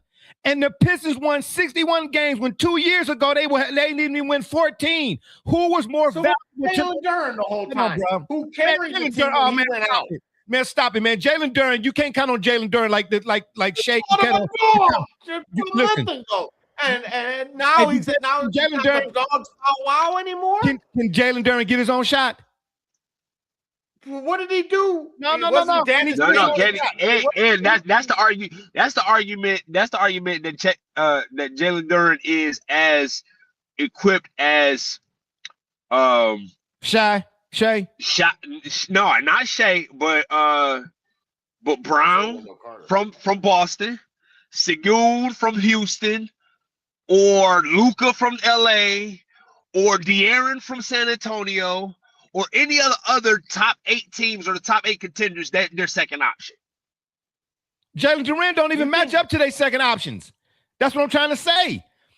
Listen, Cade Cunningham. He's a max player, Barbershop Jay. They maxed his salary out. Hey, is Rudy Gobert a max player? Man, come on, bro. I'm asking you, is Rudy Gobert a max player? Heck no. Do you trying to tell me there are no max players in the NBA right now that's one-dimensional? Jalen Duren is one-dimensional?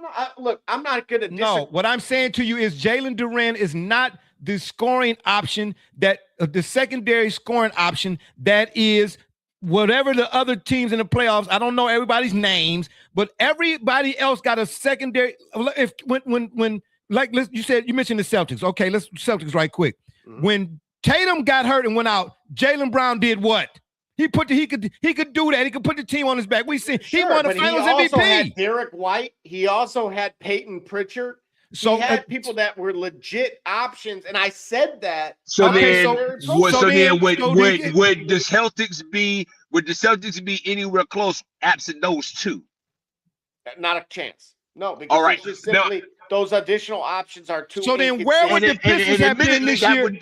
Where would the Pistons have been this year without Cade Cunningham?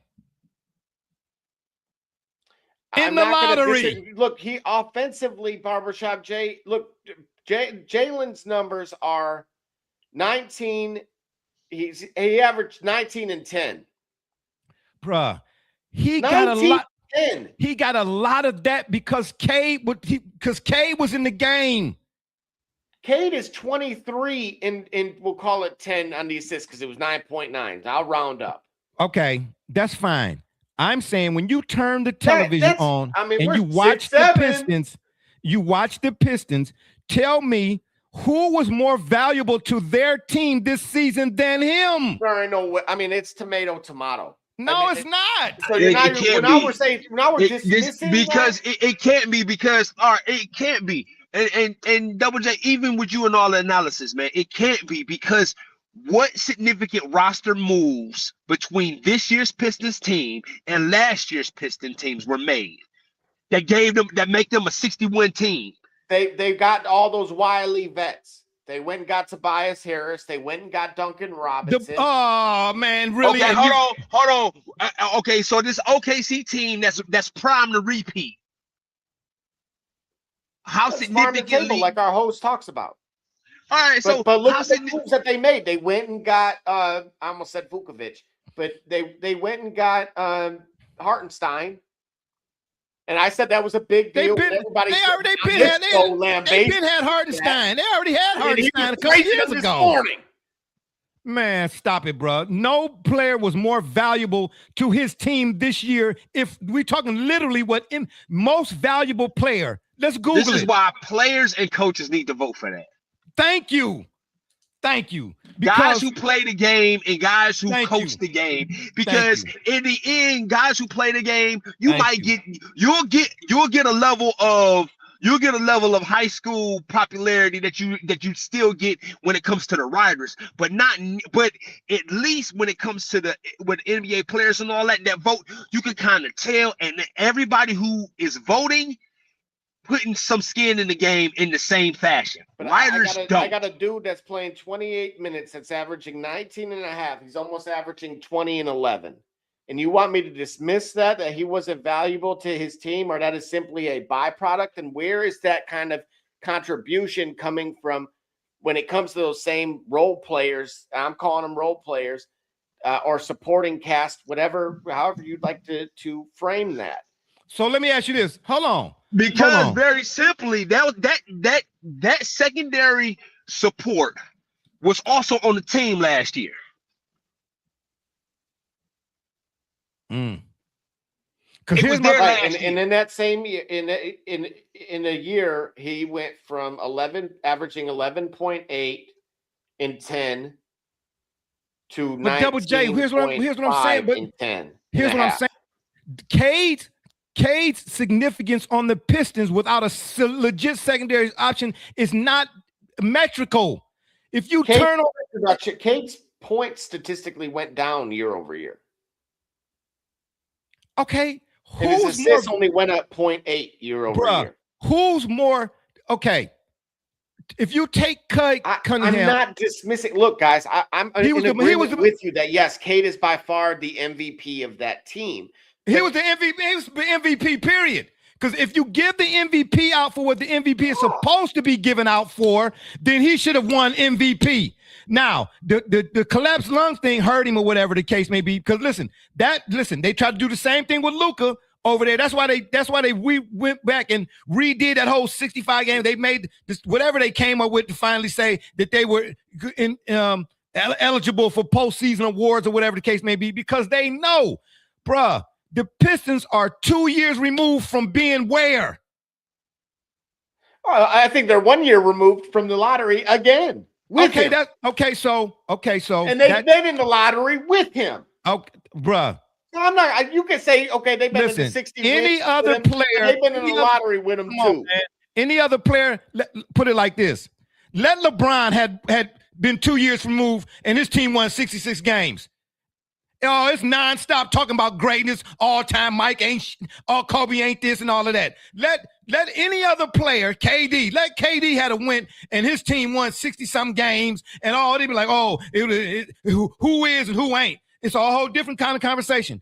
This dude, regardless of what happened now, and I'm still saying he's not all the way 100 to me, but that's fine. If they take the L, they take the L. Orlando did what they're supposed to do. But in terms of 3 teams have ever been number 1 seeds and trailed 3-1?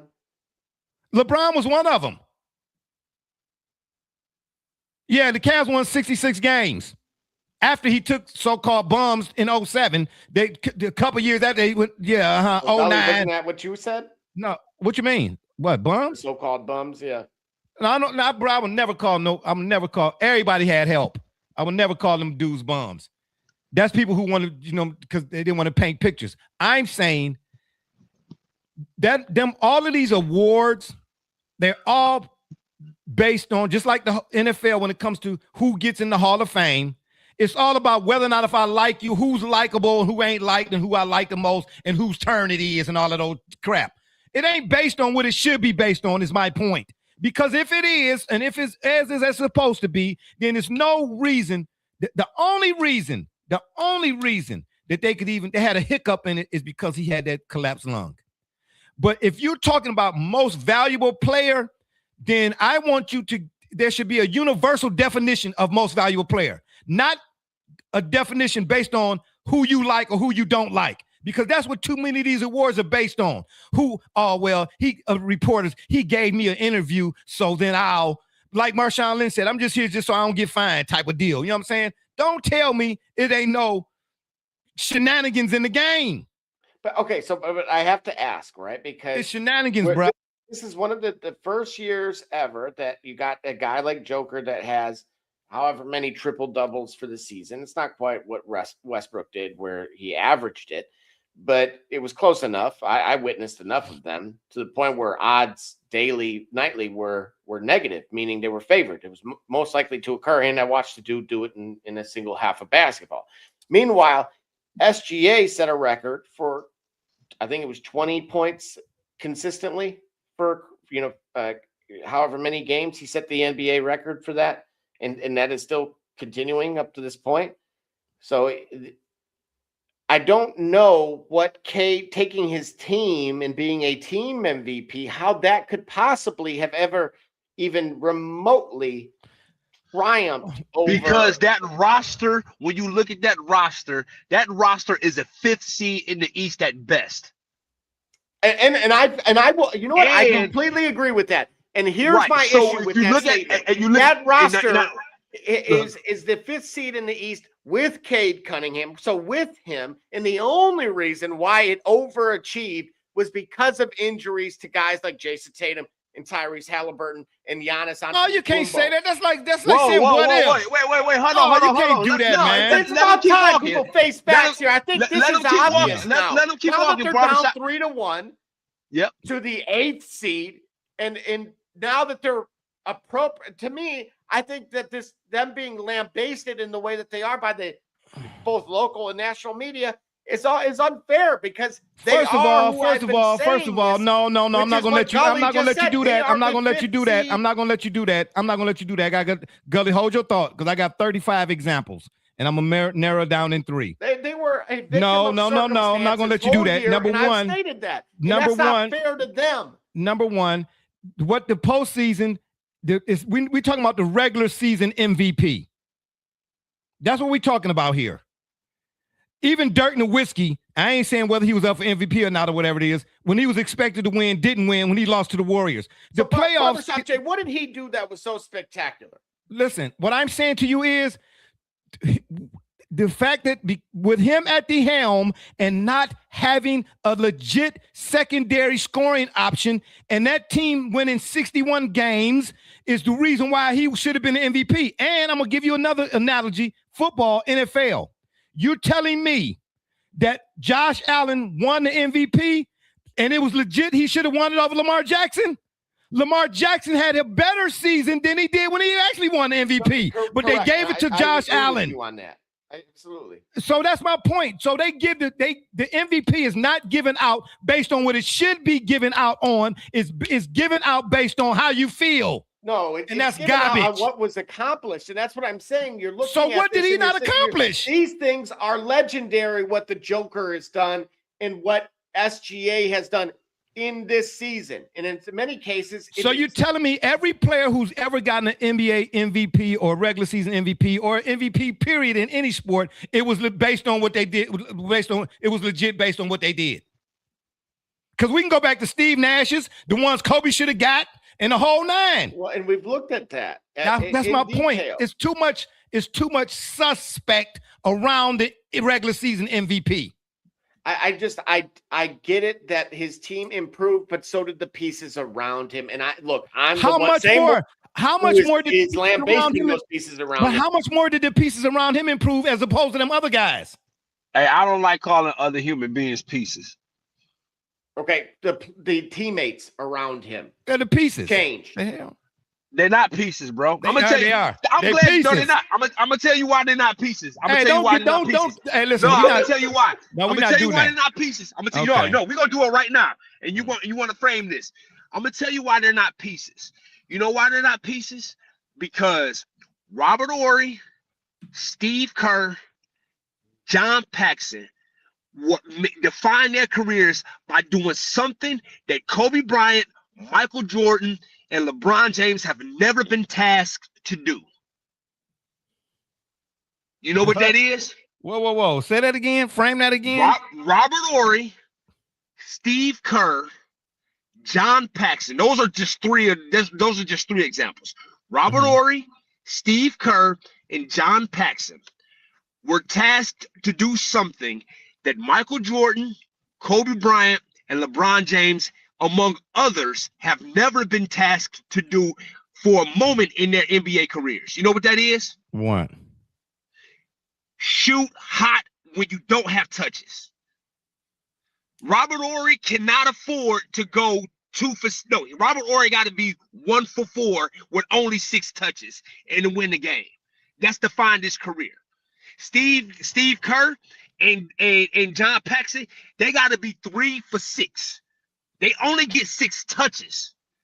They might only get 8 touches or whatnot. They got to be 3 for 6. We've never asked Kobe Bryant, Michael Jordan, LeBron James, Kevin Garnett, heck, even Scottie Pippen to be highly efficient with severely limited touches. Okay, Gully, you so might be on. That's why I reject the idea of understanding, validating a main star, but calling the guys around them pieces. Because the pieces, if you will. So you saying I'm minimizing their contributions? Yes. That's why I don't like to call them pieces. Yeah, he had a good point, but I'm pieces. Pieces of a dream, pieces on the scene, pieces if you know what I mean. You know what I'm saying? Yeah. Your argument is a piece of something. Okay, well, I don't care about that. You know what I'm trying to say? Yeah, right. Yeah, as long as it's a breath mint. You know what I'm saying? After the fact, I'm just saying. Most valuable player, an accolade or award originally used in team sports to recognize one player for game-changing excellence, and also used outside of sports to recognize excellence in the contributions of an individual to a group effort. I'm saying, based on what the group did, put it like this: what were the? And I'm not knocking Shy. Congratulations to him because he cold, Joker cold. They rightfully, respectfully so. But what were the Thunder's expectations this season, going into the season? And you don't have to be literal. Just give me a guess. What were the Nuggets? And I'm just reframing it rhetorically. What were the Nuggets' expectations prior to the season? What were the Thunder's expectations again? The Celtics, the Cavs. All right. So here's an argument I got for you. And here's an argument I got for you. Well, first of all, let's answer your question. So in other words, every team not named the Detroit Pistons were tasked to, the Thunder were tasked to repeat because the team was as complete as they were with Shy's contribution. The Nuggets were tasked to return to dominance, i.e., challenge the Thunder directly for a spot in the NBA Finals. Hold it. Let me Hold on, Gully. Hold on. Let me rephrase it.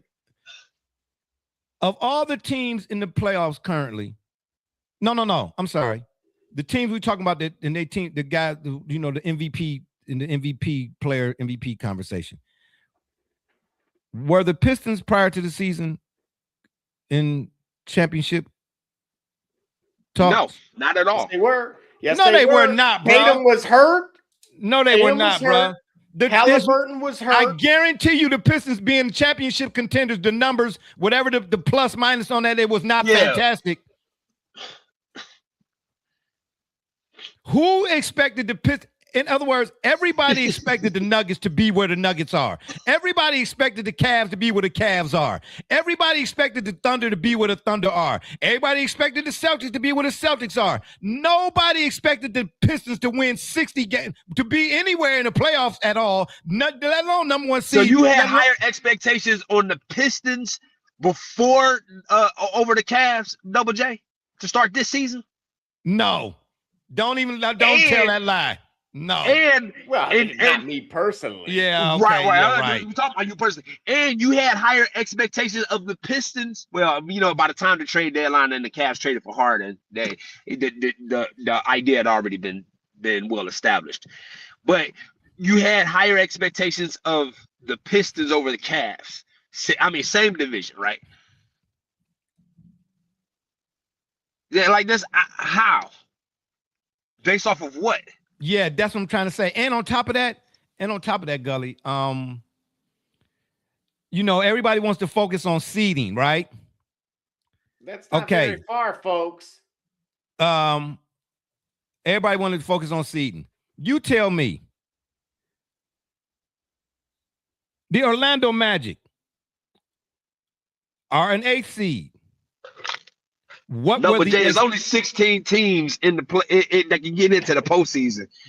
You already have more than halfway down the list. And look at this. Imagine that the Orlando Magic were actually ahead at the preseason level. Okay, but we you said asked you about what we expected from the Pistons. We asked you about what the Orlando Magic expected.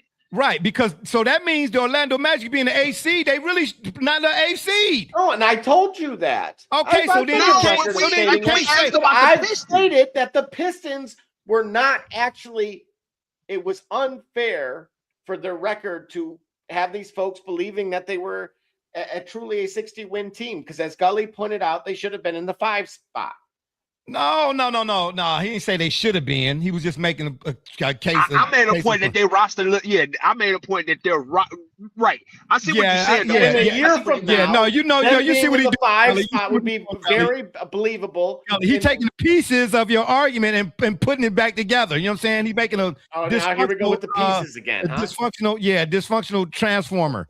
That ain't Optimus Prime. That's Beta Ray Bill. It's more like it. Is what it is. I'm just saying right now, bro. You know what I mean? Cade was my MVP. Because I did not see the Pistons doing what they're doing and where they at right now prior to whatever it is getting ready to happen to them. Oh, they went to what, 7 games with the Knicks a year before? But that's the Knicks, bro. The Knicks ain't going nowhere. 7 games. No, they went to 7 games against the Knicks. They nearly had beat the Knicks in that series. What did we think with the new complementary players around Cade that they weren't going to improve? Because his compliment, they weren't going to improve past Boston. That's what I'm trying to say. But remember, preseason Boston had no Jason Tatum, and that he was likely going to be out this entire season. Yeah, but preseason Boston is still better than anything that the preseason Pistons are. Absolutely, it is. No, wrong. Absolutely, it is. There's not a no. Absolutely, they didn't it is. even have them making the you talking about so you validate MVP. Right you validate the Boston Celtics are down here. 41.5 wins. Man, 41.5. I don't care. They got if they had to find wasn't the Boston Celtics. Oh, see, you be bring it back up. Hold on, but wasn't the Boston Celtics didn't they just win the finals 10 minutes ago? Celtics at the start of the 41.5. Yeah, somebody's gonna make a lot of money, bro.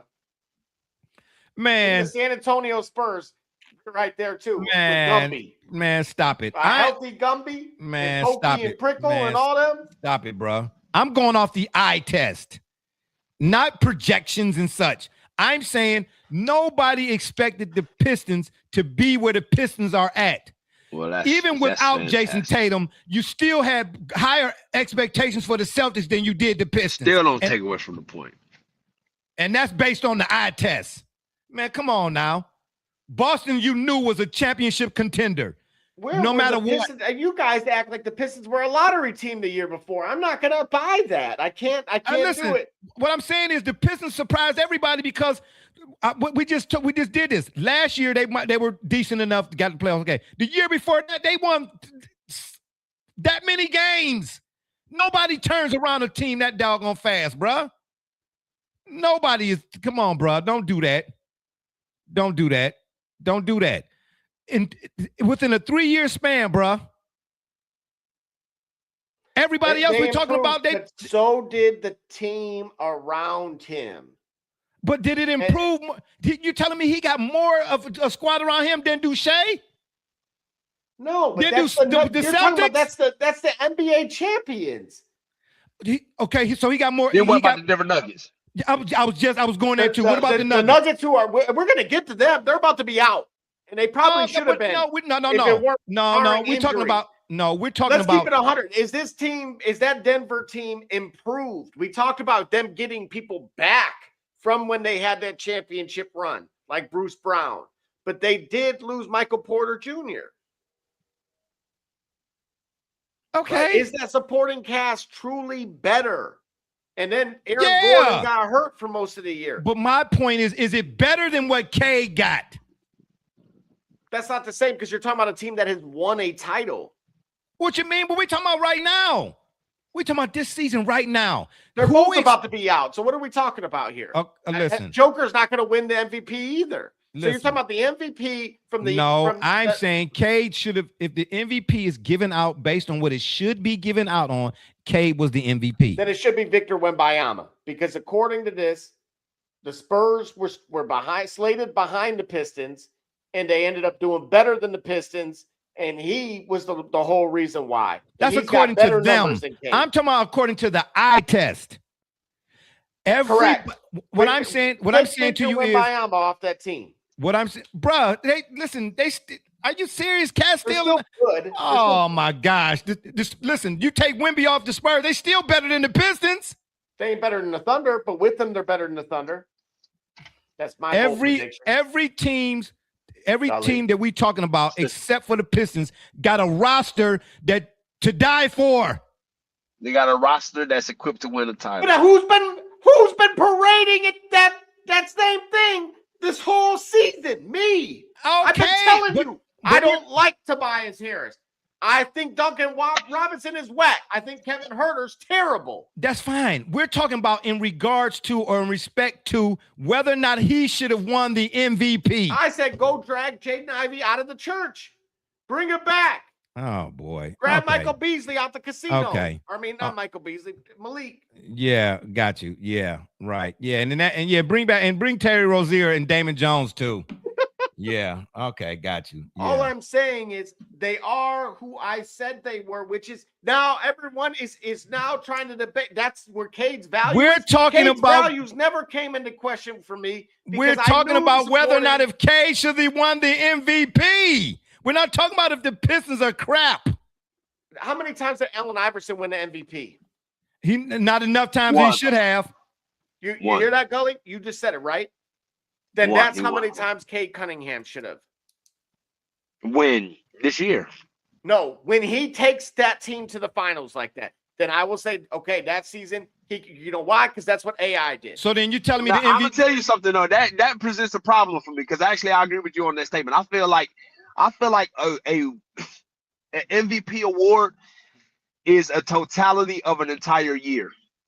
Because when you look at, for example, the 2007 league MVP, you look at Dirk Nowitzki. Mm-hmm. He won the league MVP in 2007, and them boys were sitting home in April. Well, hell, David Robinson, excuse my French fries with no burger. David Robinson won MVP too, and had 73 points in the game. What Hakeem Olajuwon do? But who should have won MVP that year? Should have been Hakeem. Yeah, that's what I'm. No.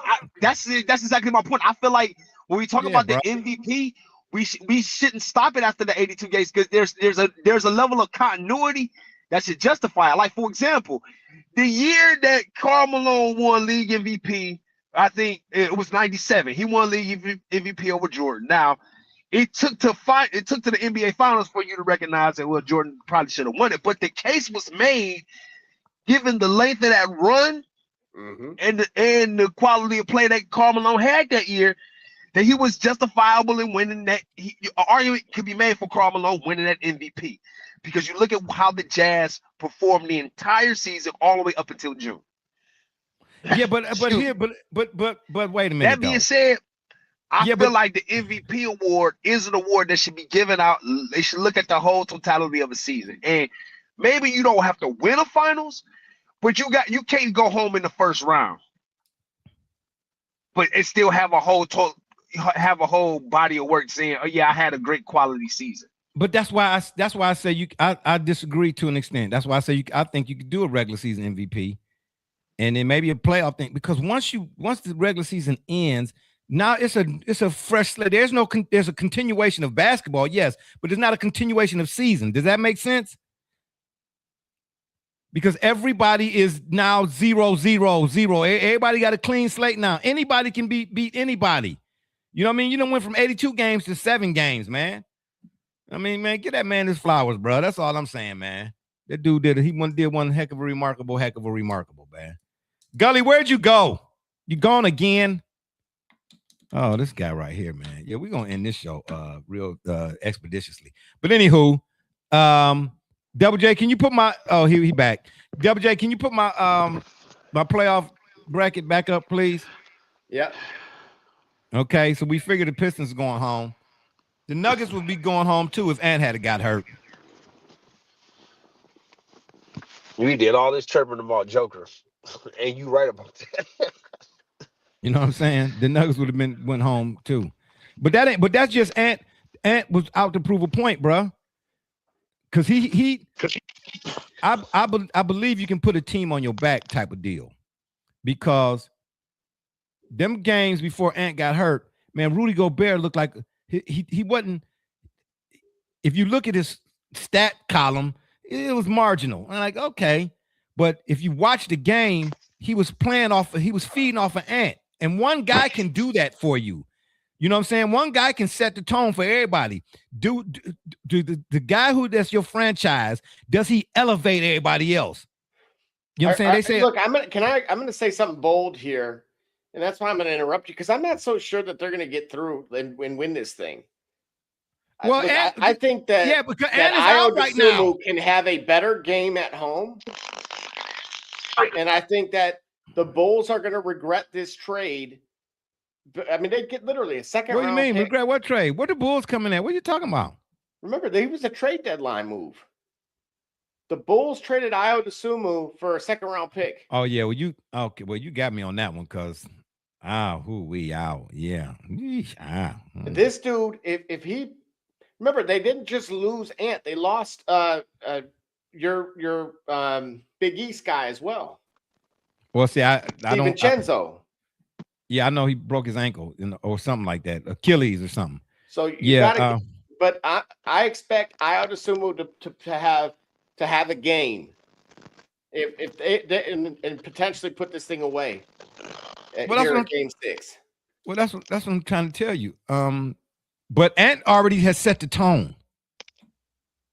Gobert's impact in them first couple of games, the games that before Ant got hurt, he just looked like a different player. He had an impact. He had more energy and more attentiveness, I guess. I don't, for lack of a better word or term, man. He was like, he showed up in more ways than what the stat sheet. Starting lineup, though.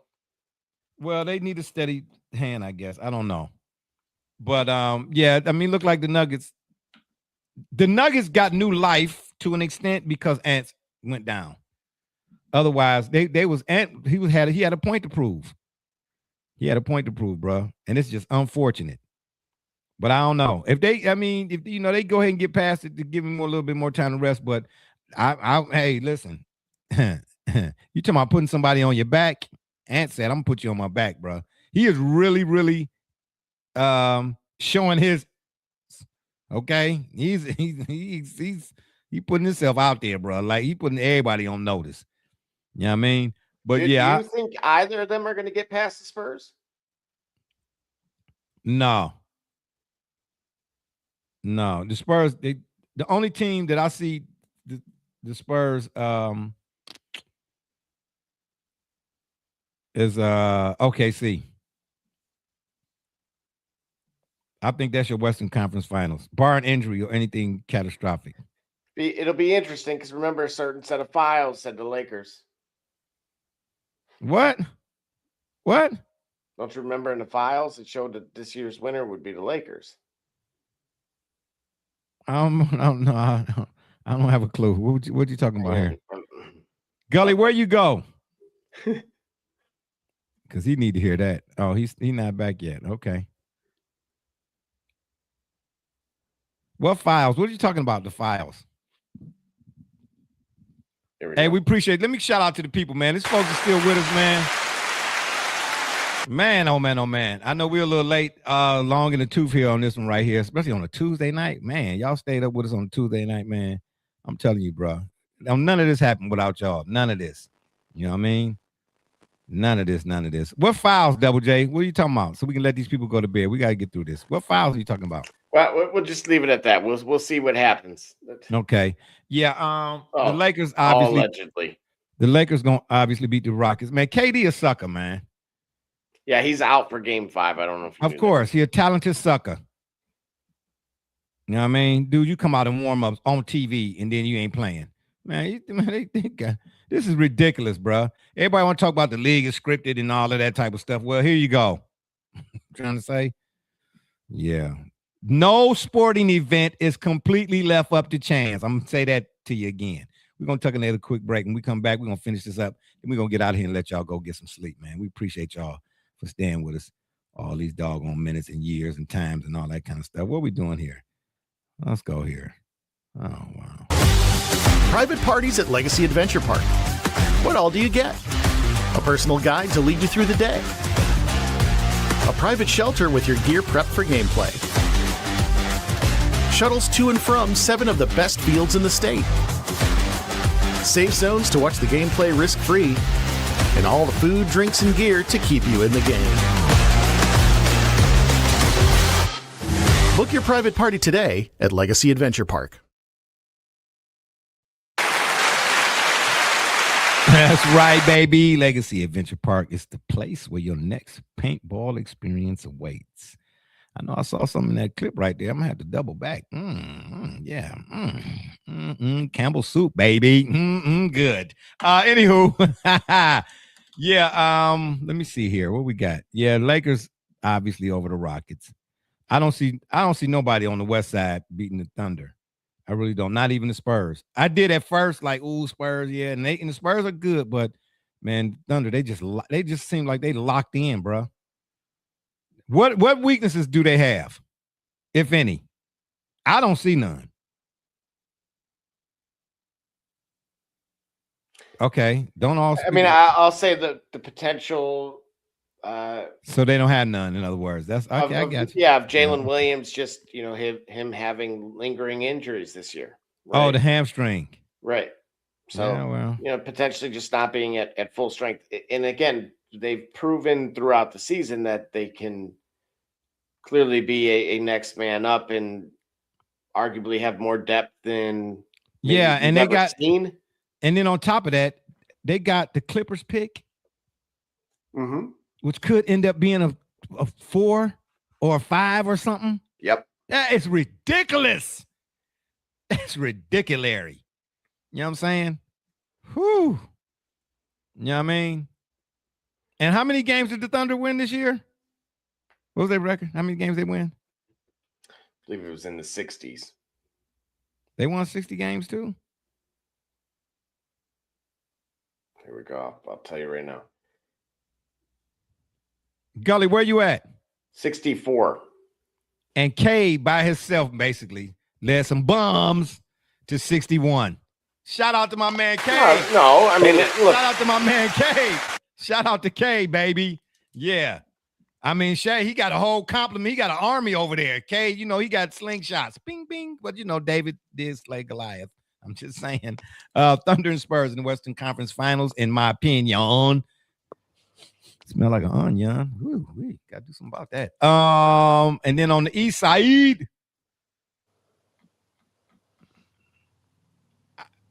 I got the Celtics on one half and I don't. It's a crapshoot amongst everybody because the Hawks could win it. What's the score in the Hawks Knicks, by the way? 3-2 now. The Knicks. Okay. The Hawks could win it. The Knicks could win it. The Raptors could win it. The Cavs could win it. The Magic could win it, and maybe not so much the Pistons. But I mean, anybody could be in it from them teams I named. I'm going to say this: Atlanta needs to be able to adjust because the Knicks have found something out defensively, and they've held CJ McCollum to 17, and then tonight it was 6. So, yeah, well, that dribble handoff at the top of the key, dribble weave handoff they do in the league now, like. In the Sixers, did they lose today? No, they won. The Sixers won? Yeah, they held Boston to 11 points in the fourth quarter. What was the score? 113-97. Interesting. Peyton Pritchard, strangely, this we're talking about. Well, I guess he played like 11 minutes in the entire second half. He had 6 assists at halftime. Finished with 6 assists. Something's weird to me. Dare we see what I'm saying? That's weird to me, bro. I'm sorry. You're telling me, because you played Hauser, X amount of minutes. He played like crap. So I don't know. I'm gonna say it again. Trotting him out there for the sake of it. I'm gonna say it again. Sports gambling is a ticking time bomb. Explain to me why on the shot, not the one Mike hit, obviously, but on the shot, Tim Duncan was sitting on the bench. I'm just on the rebound, on the rebound. I'm just, I don't know. We talk about this stuff and it's all fun and fine and games and fun and dandy and all that type of stuff, man. But it just too much. It's just suspect to me. Why was Pritchard balled out the other day? I thought don't you play to win the game? Well, I'm going to say this. Look, game log 34. That was the lowest amount of minutes he played in any game this series. There you go. Okay, all right. And y'all not seeing that? Y'all what y'all think that is? You tell me. Hey, how many 3-point attempts did the Celtics have? Tonight they had. Were they in Philly? They were in Philly, right? No, they were in Boston. Oh, they were in Boston. Okay, go ahead. Go ahead. Because remember what they said on winning time. In Boston, you got to win by 15 because that means you got to overcompensate for the refs too. So by 15 to win by 5. Of course. They had 23 3 attempts. Who did? Boston.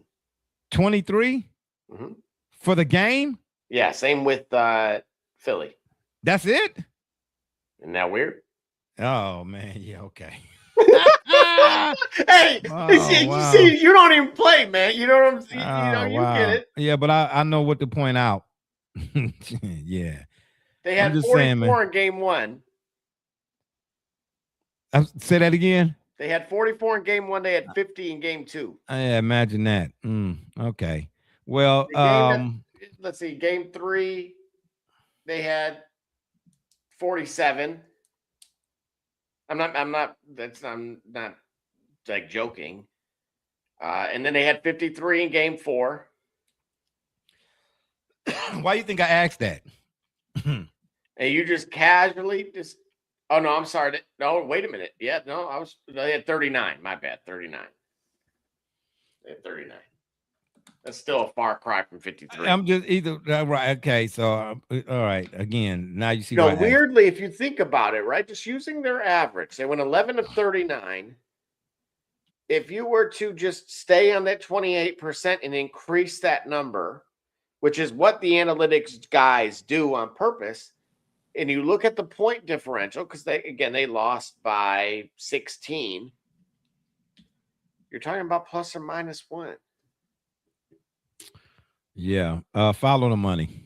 There you go. That's all I can tell you. I'm old school. Allegedly. Yeah. So again, on the west side, I got the Spurs and Thunder in the Western Conference Finals. On the east side, I got the Celtics, and I'm gonna roll the dice. I'm gonna say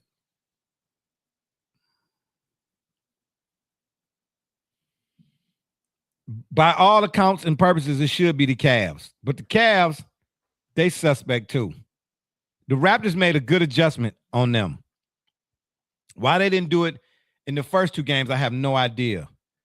Are you going to give some credit to what I had said? What do you mean? They playing Scotty Barnes and Barrett playing straight up? Well, and Murray Boyles. I don't know who that is. Who's Murray Boyles? Oh. I don't even. Who's Murray Boyles? Colin Murray Boyles. I told you. Kyler Murray. No, Colin Murray Boyles. Is that his last name? Boyles? Murray hyphen. Boyles. Murray Boyles is his last name. B-O-Y or B-O-I? Why? I wouldn't say that fast. Like, what's the golfer's name? Dylan Dillinger. Dylan Dillinger. Ding-a-lang. So Colin Murray Boyles again. Oh man, Kyler, just what? Oh, say that. Wait a minute, Kyler. Here, man, I'm just gonna show the tab. There you go. Colin. Okay, we're gonna go. We're gonna just say CMB. Okay, we're gonna call him CMB. CMB. And as you see, his minutes increase in these games, and so does his production. 22, 15, but look at that, 10 boards. Well, I didn't 2 steals. I didn't peep that per se. But I did see that Barrett, I think Barrett is playing Harden straight up, and Scotty Barnes is playing Spider straight up. And that was a big problem. That's how they, and imagine now, the Raptors done won 2 games, and where's Brandon Ingram?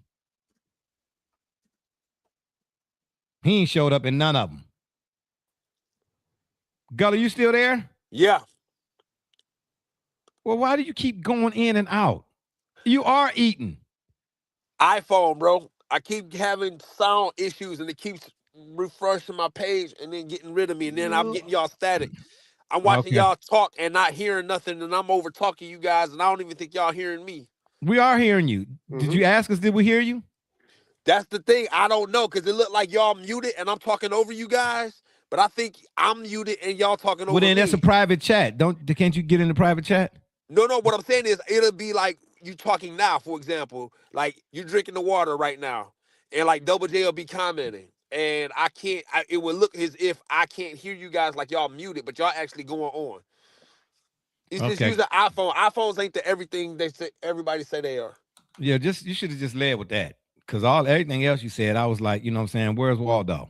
That's exactly the whole point. That's why I just said what I said. I said it that way. Yeah, okay, got you. So what I want to point out about Colin CMB. Hey, first of all, before we even talk about Colin, just right quick, while we still got the people out there listening, who saw the Michael Jackson biopic? Is it all that? My buddy did. He actually said he forgot that Rotten Tomatoes does film critic reviews and user reviews.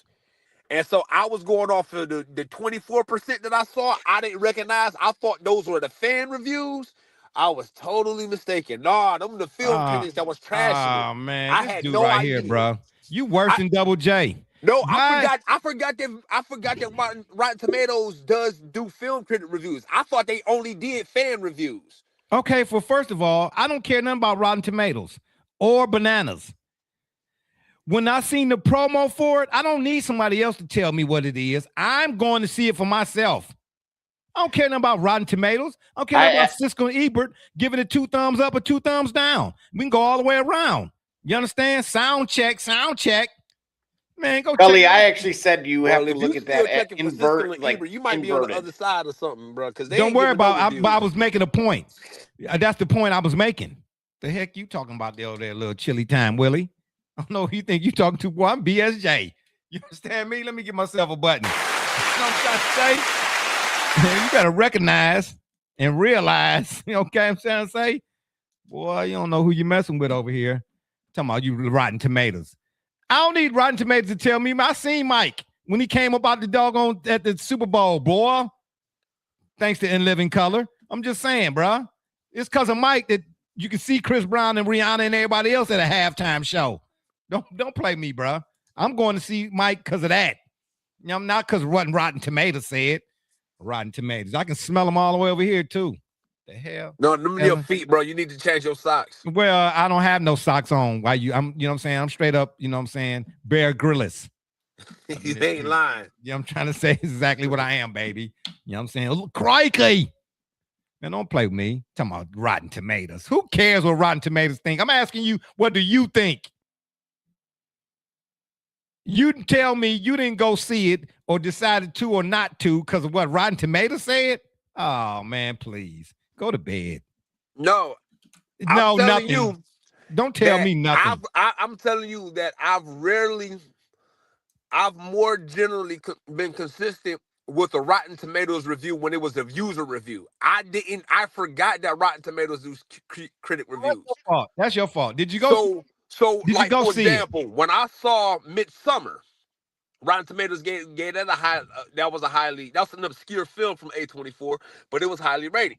When I saw it, my opinion of the film was consistent with Rotten Tomatoes score, and I was thinking that I was just looking at the fan reviews. So when I saw the 24%, I'm saying the 24% that I saw from Rotten Tomatoes was agenda driven because they also gave the Leaving Neverland documentary. They gave that like 98%, but those were film critics that gave the Leaving Neverland documentary 98%. Okay, so what works for you might not work for them, and what worked for them might not work for you. Now, That's why I'm I telling asked you, you, did you go see it? The consensus for a movie is largely consistent. I don't go off the general consensus. I know when I see the promo for the movie, I say, "Oh, I'm going to see that." You don't go. All right, listen. Okay. All right. Here's the deal. Here's what I'm saying. You don't go off the general consensus. That's what you say. I get it. You don't lead with that. Fine. I understand that. But all of your rave reviews about the Predator series are consistent with the Rotten Tomatoes high ratings for those. Well, guess what? I wouldn't know whether my reviews about the Predator series was consistent with Rotten Tomatoes because I don't like Rotten Tomatoes. Okay? Well, you can't like use them for is nothing. what I'm saying. I like tomatoes on my salad. If they rotten, I can't use them. You get what I'm saying? I went to see the Predator series. I don't like Rotten Tomatoes either, but that means it's fresh. Well, apparently you do. Apparently you love them. I don't love Rotten Tomatoes. I can't tell. That's the name of the platform. Because see, look, listen, if the Rotten Tomatoes, because that's what I'm trying to tell you. The platform is yes, Rotten Tomatoes. But it's see, so aptly named. You know what, Double J? This is how when you're talking to somebody whose memories is in black and white, he don't understand what is actually he's saying. Hey, I know one thing. I know my left from my right. Just to be disagreeing because he don't get what I know my left him. from my right. I know that. You Yeah. understand me? Yeah. You know what I'm saying? Yeah. Yeah, you know your left and your right. That's why you make 3 lefts in order to go right. Cue the theme song for the Boondocks. I am the dog. No, never mind. I'm not even about to go. I'm not even about to go there. Yeah, don't look. Anyway, Riley, that's my point. You know what I'm trying to say? This dude right here, Riley. Yeah, man, let's get on up out of here, man. Last thing for the day. Let these people go get some sleep. The NCAA tournament. Will there be changes? It's already been approved. They won't let everybody in there. Oh, okay. So it's already been approved then, huh? 76 teams, huh? That's right. I mean, all right. It's 7. Just let everybody play, man. Just let everybody in the tournament. Well, wait a minute. Wait. Hold on, Gully. Hold on, Double J. Gully, before you go any further, we need to know now, is this you talking or is this Rotten Tomatoes? You're about to find out. Yeah. Who's afraid of the big bad wolf? The big bad wolf, man. Cut me in. First of all, it's supposed to be a 64-team tournament that now got 68 teams. Now we're about to add more teams, and it'll be 76 teams. Who is this according to? You didn't tell us. Is this according to Rotten Tomatoes? Said it's about to expand. It's according to the same people. You said it's about to. It's according to the same. I asked the question. I said, is it going to? They. Yeah, them. They. I said the NCAA tournament is supposed to be making changes. What the? So they're doing exactly what Jay said they already did. Gully, if you remember. Yeah, so they're gonna make changes. They're gonna bring them 76 teams. No, bro, make it 64. Like that's 64 teams. No, look. The fact of the matter is that's one of the funnest times of the year. In there. Hold on, Gully. You breaking up a little bit. What'd you say, Double J? Say that again. Look, that first weekend, we'll call it with the first and second actual rounds, is one of the best in all of sports, and it needed to be. Is it the most watched? You think? Well, in general, I mean, that's why I've always suggested that I liked the conference tournament weekend before, because it's just simply more games as a whole, because obviously there's more teams. But so does this the first four, the magic of the first four in what we've seen in an era that now has a lack of Cinderellas, but what we've seen is that at least someone from that quote unquote first four makes it into the second weekend. That was Texas, of course, this past season. Now what you're going to see, that's the only expansion that's there. Yeah, but Texas really was like the Orlando Magic. Texas was really like the Orlando Magic. You know what I mean? Mm-hmm. Yeah, they had a couple hiccups throughout the season, but they were better than what their seeding or their placement was initially. But Gully, so to Gully's point, that field of 68 will essentially remain the same. It's just, think of it as the first four portion expanding to those 12 games. So you'll have more play-ins. Yeah, bro, that's essentially what's going to happen. Everybody in this tournament, bro. I mean, what kind of bracket you gonna be filling out in? Like, your brackets are too. No, the same. Like, that's what I mean. It's going to be the same. I want. Slow down. You're chopping up there. You're trying to get it out so fast. It's yeah, just let everybody in, bro. Oh, that's it? That's all? According to who? Rotten Tomatoes? It's 8 games, Gully. Because 76 is not going to last. It's going to all of a sudden, it's going to be 92 teams in the tournament. I don't think so. Yeah, no, I don't either. All right. So why we going to 76 now?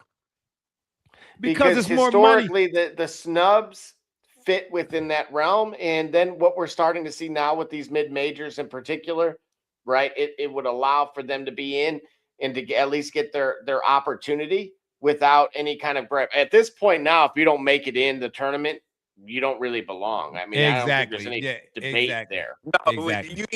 you had 64 chances and that didn't make it before. Now 76, you really ain't gonna make it, huh?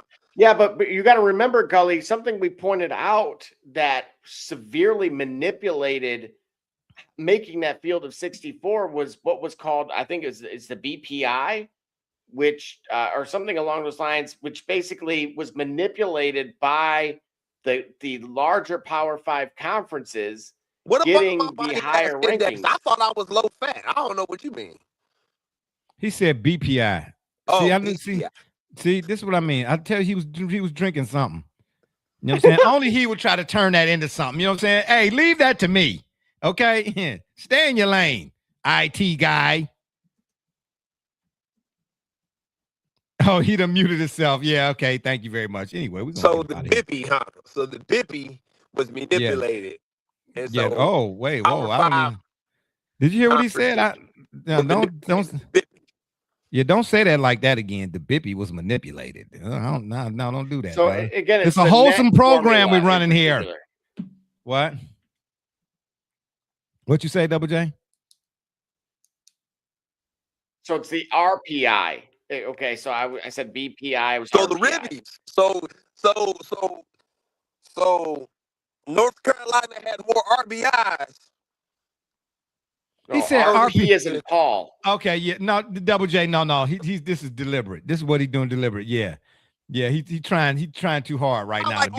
Listen, bro, it's 64 teams. 64. Listen, March Madness goes into mid-April. That is a mad March. Like, so wait a minute, Double J. So okay, what I'm getting at. The reason why I'm being facetious here is because we have this idea of things like it's like the Big Ten.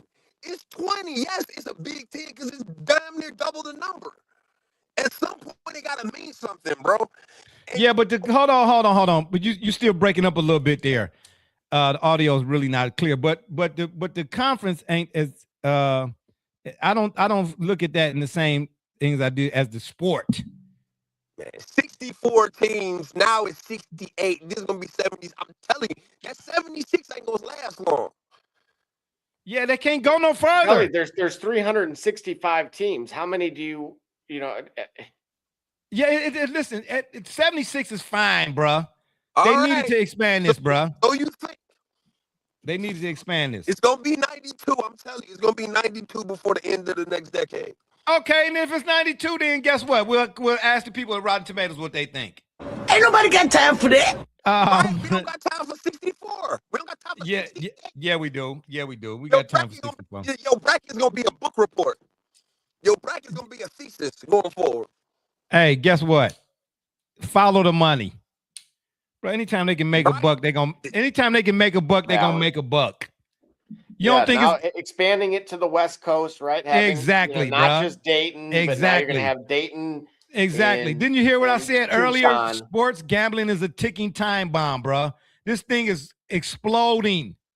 Well, remember what we're going to ultimately see, because we're talking about $90 million, is when it comes to the college football conference championship game.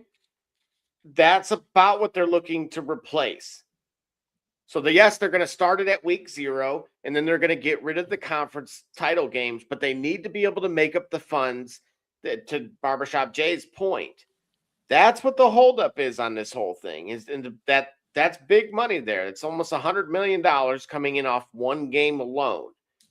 You said so you said phasing out each of the Power Fives, like the conference championships, like no Big Ten championship, no SEC, and so on and so forth. Correct. And we've already had an executive order that the Army-Navy game has to take place on that Saturday.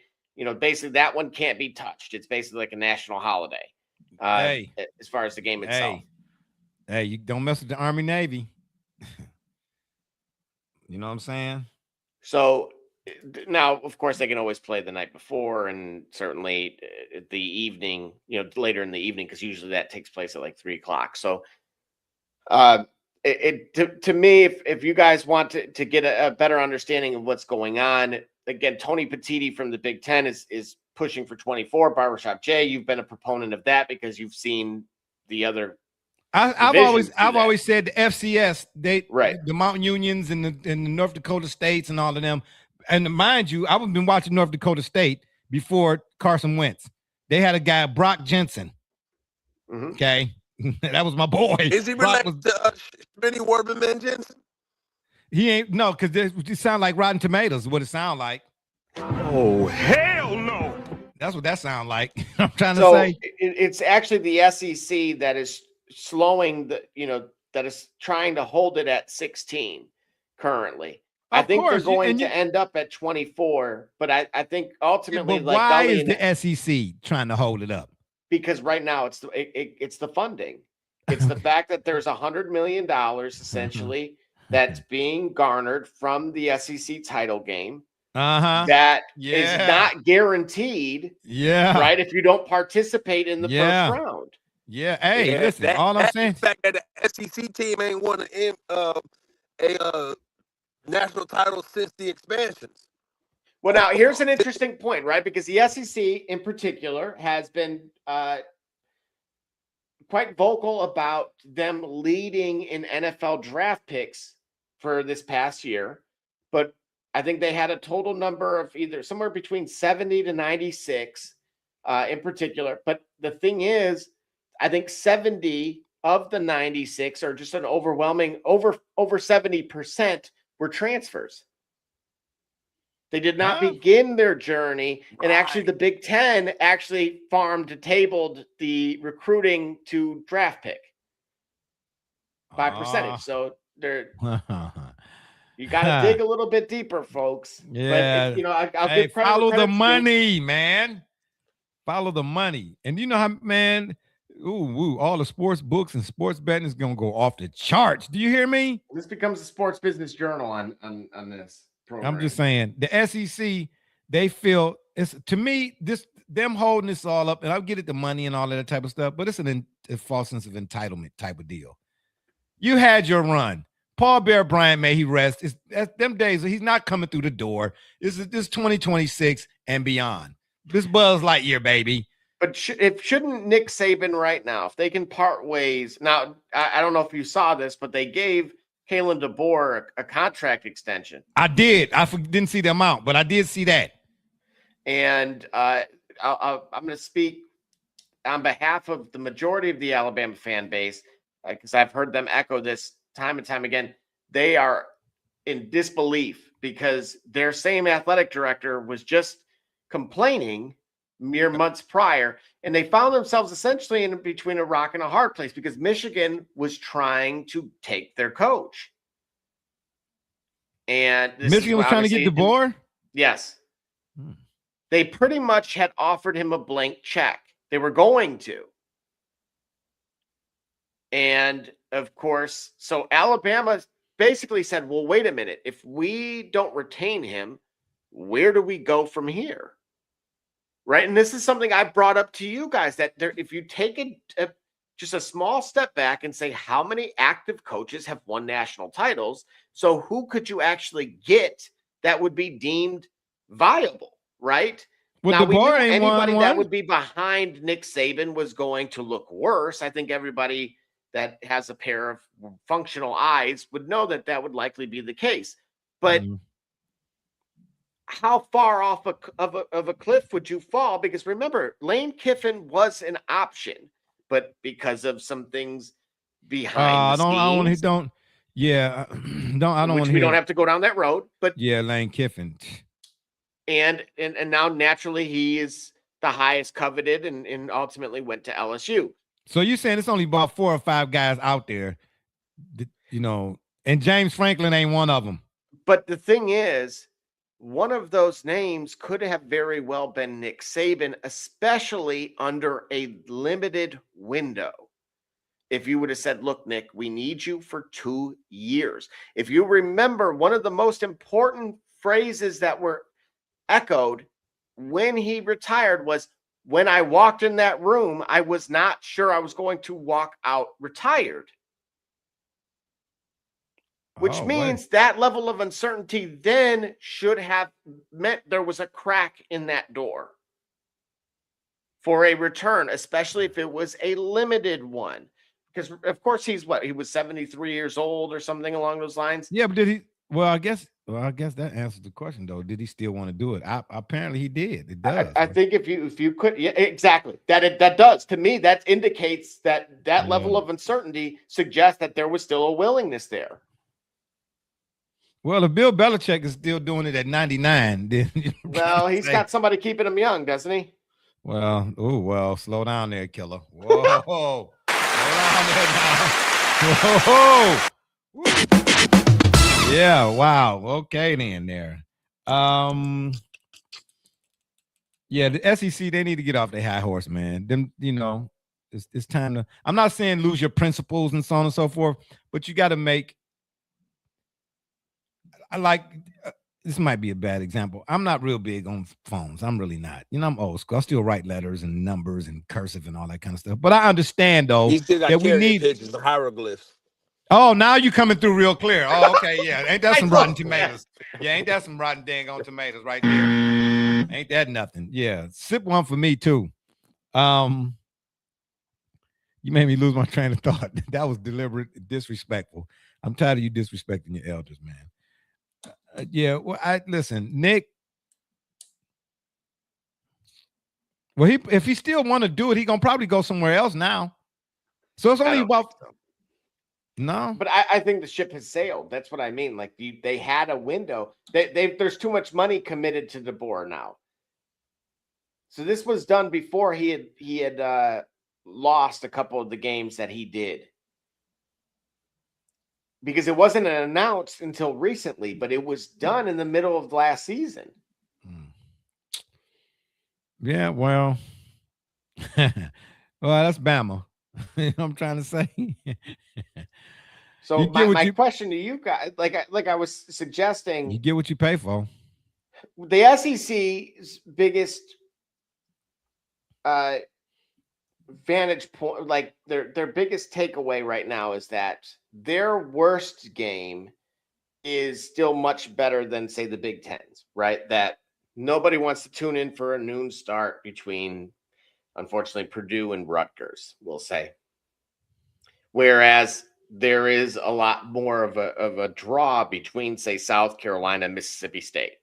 Or Vanderbilt correct. Yeah, and Tennessee or something like that. Wait, yeah, Tennessee and the SEC, right? Of course. Mm-hmm. Yeah.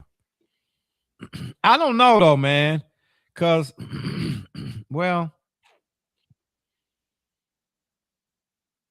I don't know. It depends on, to me, whether or not if you're a football person or aficionado or whatever it is, a purist as they might call it, you're gonna watch whoever, whatever. But it's not enough of those types anymore as it is. Everybody's casual now. You know what I'm saying? The attention spans are like, who won the national championship in college basketball? You see what I'm saying? You see what I'm saying? I asked a guy at work the other day. I'm like, man, who won the national championship in college hoop this year? He was like, who? What? I said, wow. You know what I'm trying to say? So you were serious? Yeah, no.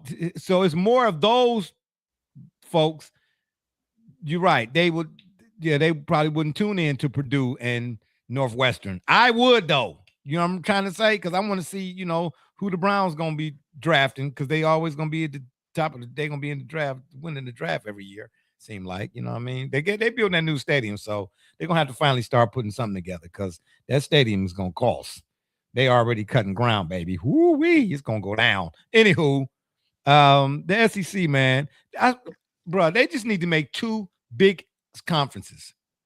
They got one. It's called the Big Ten. They put everybody else on the other one. Oh, here you go. All right. Anywho, that's it. That's all we got for today. What we got here? SGA.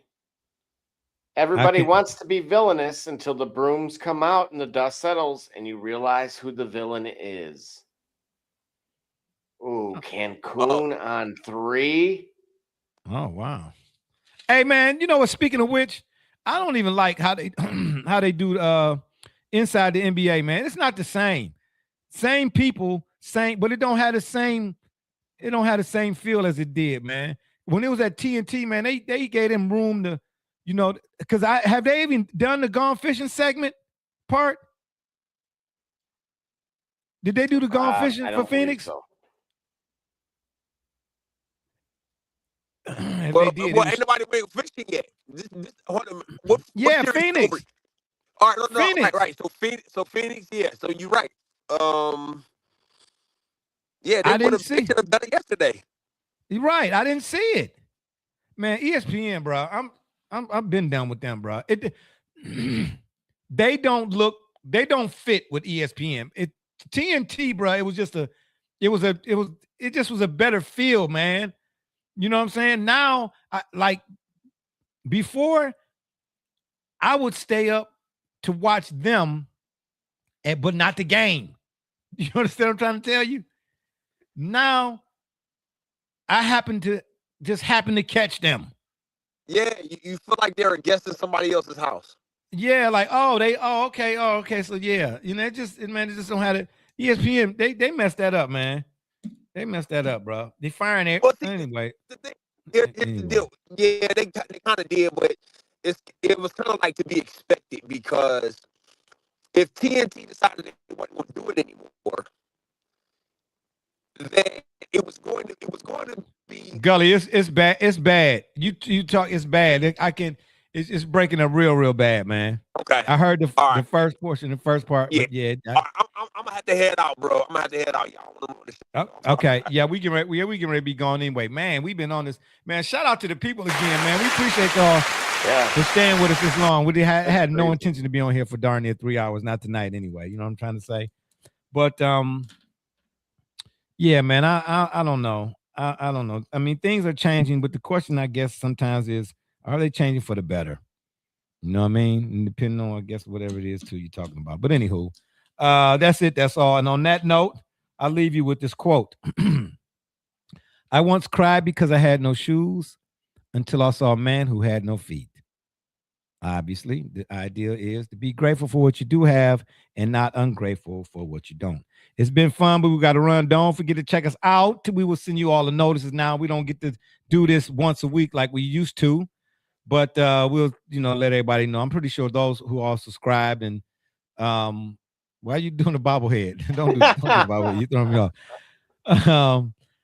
And anybody that follows us, whatever it is, you all are obviously to get notifications when we be doing our next program, because we got some stuff. I want to show them clips the next time we come back.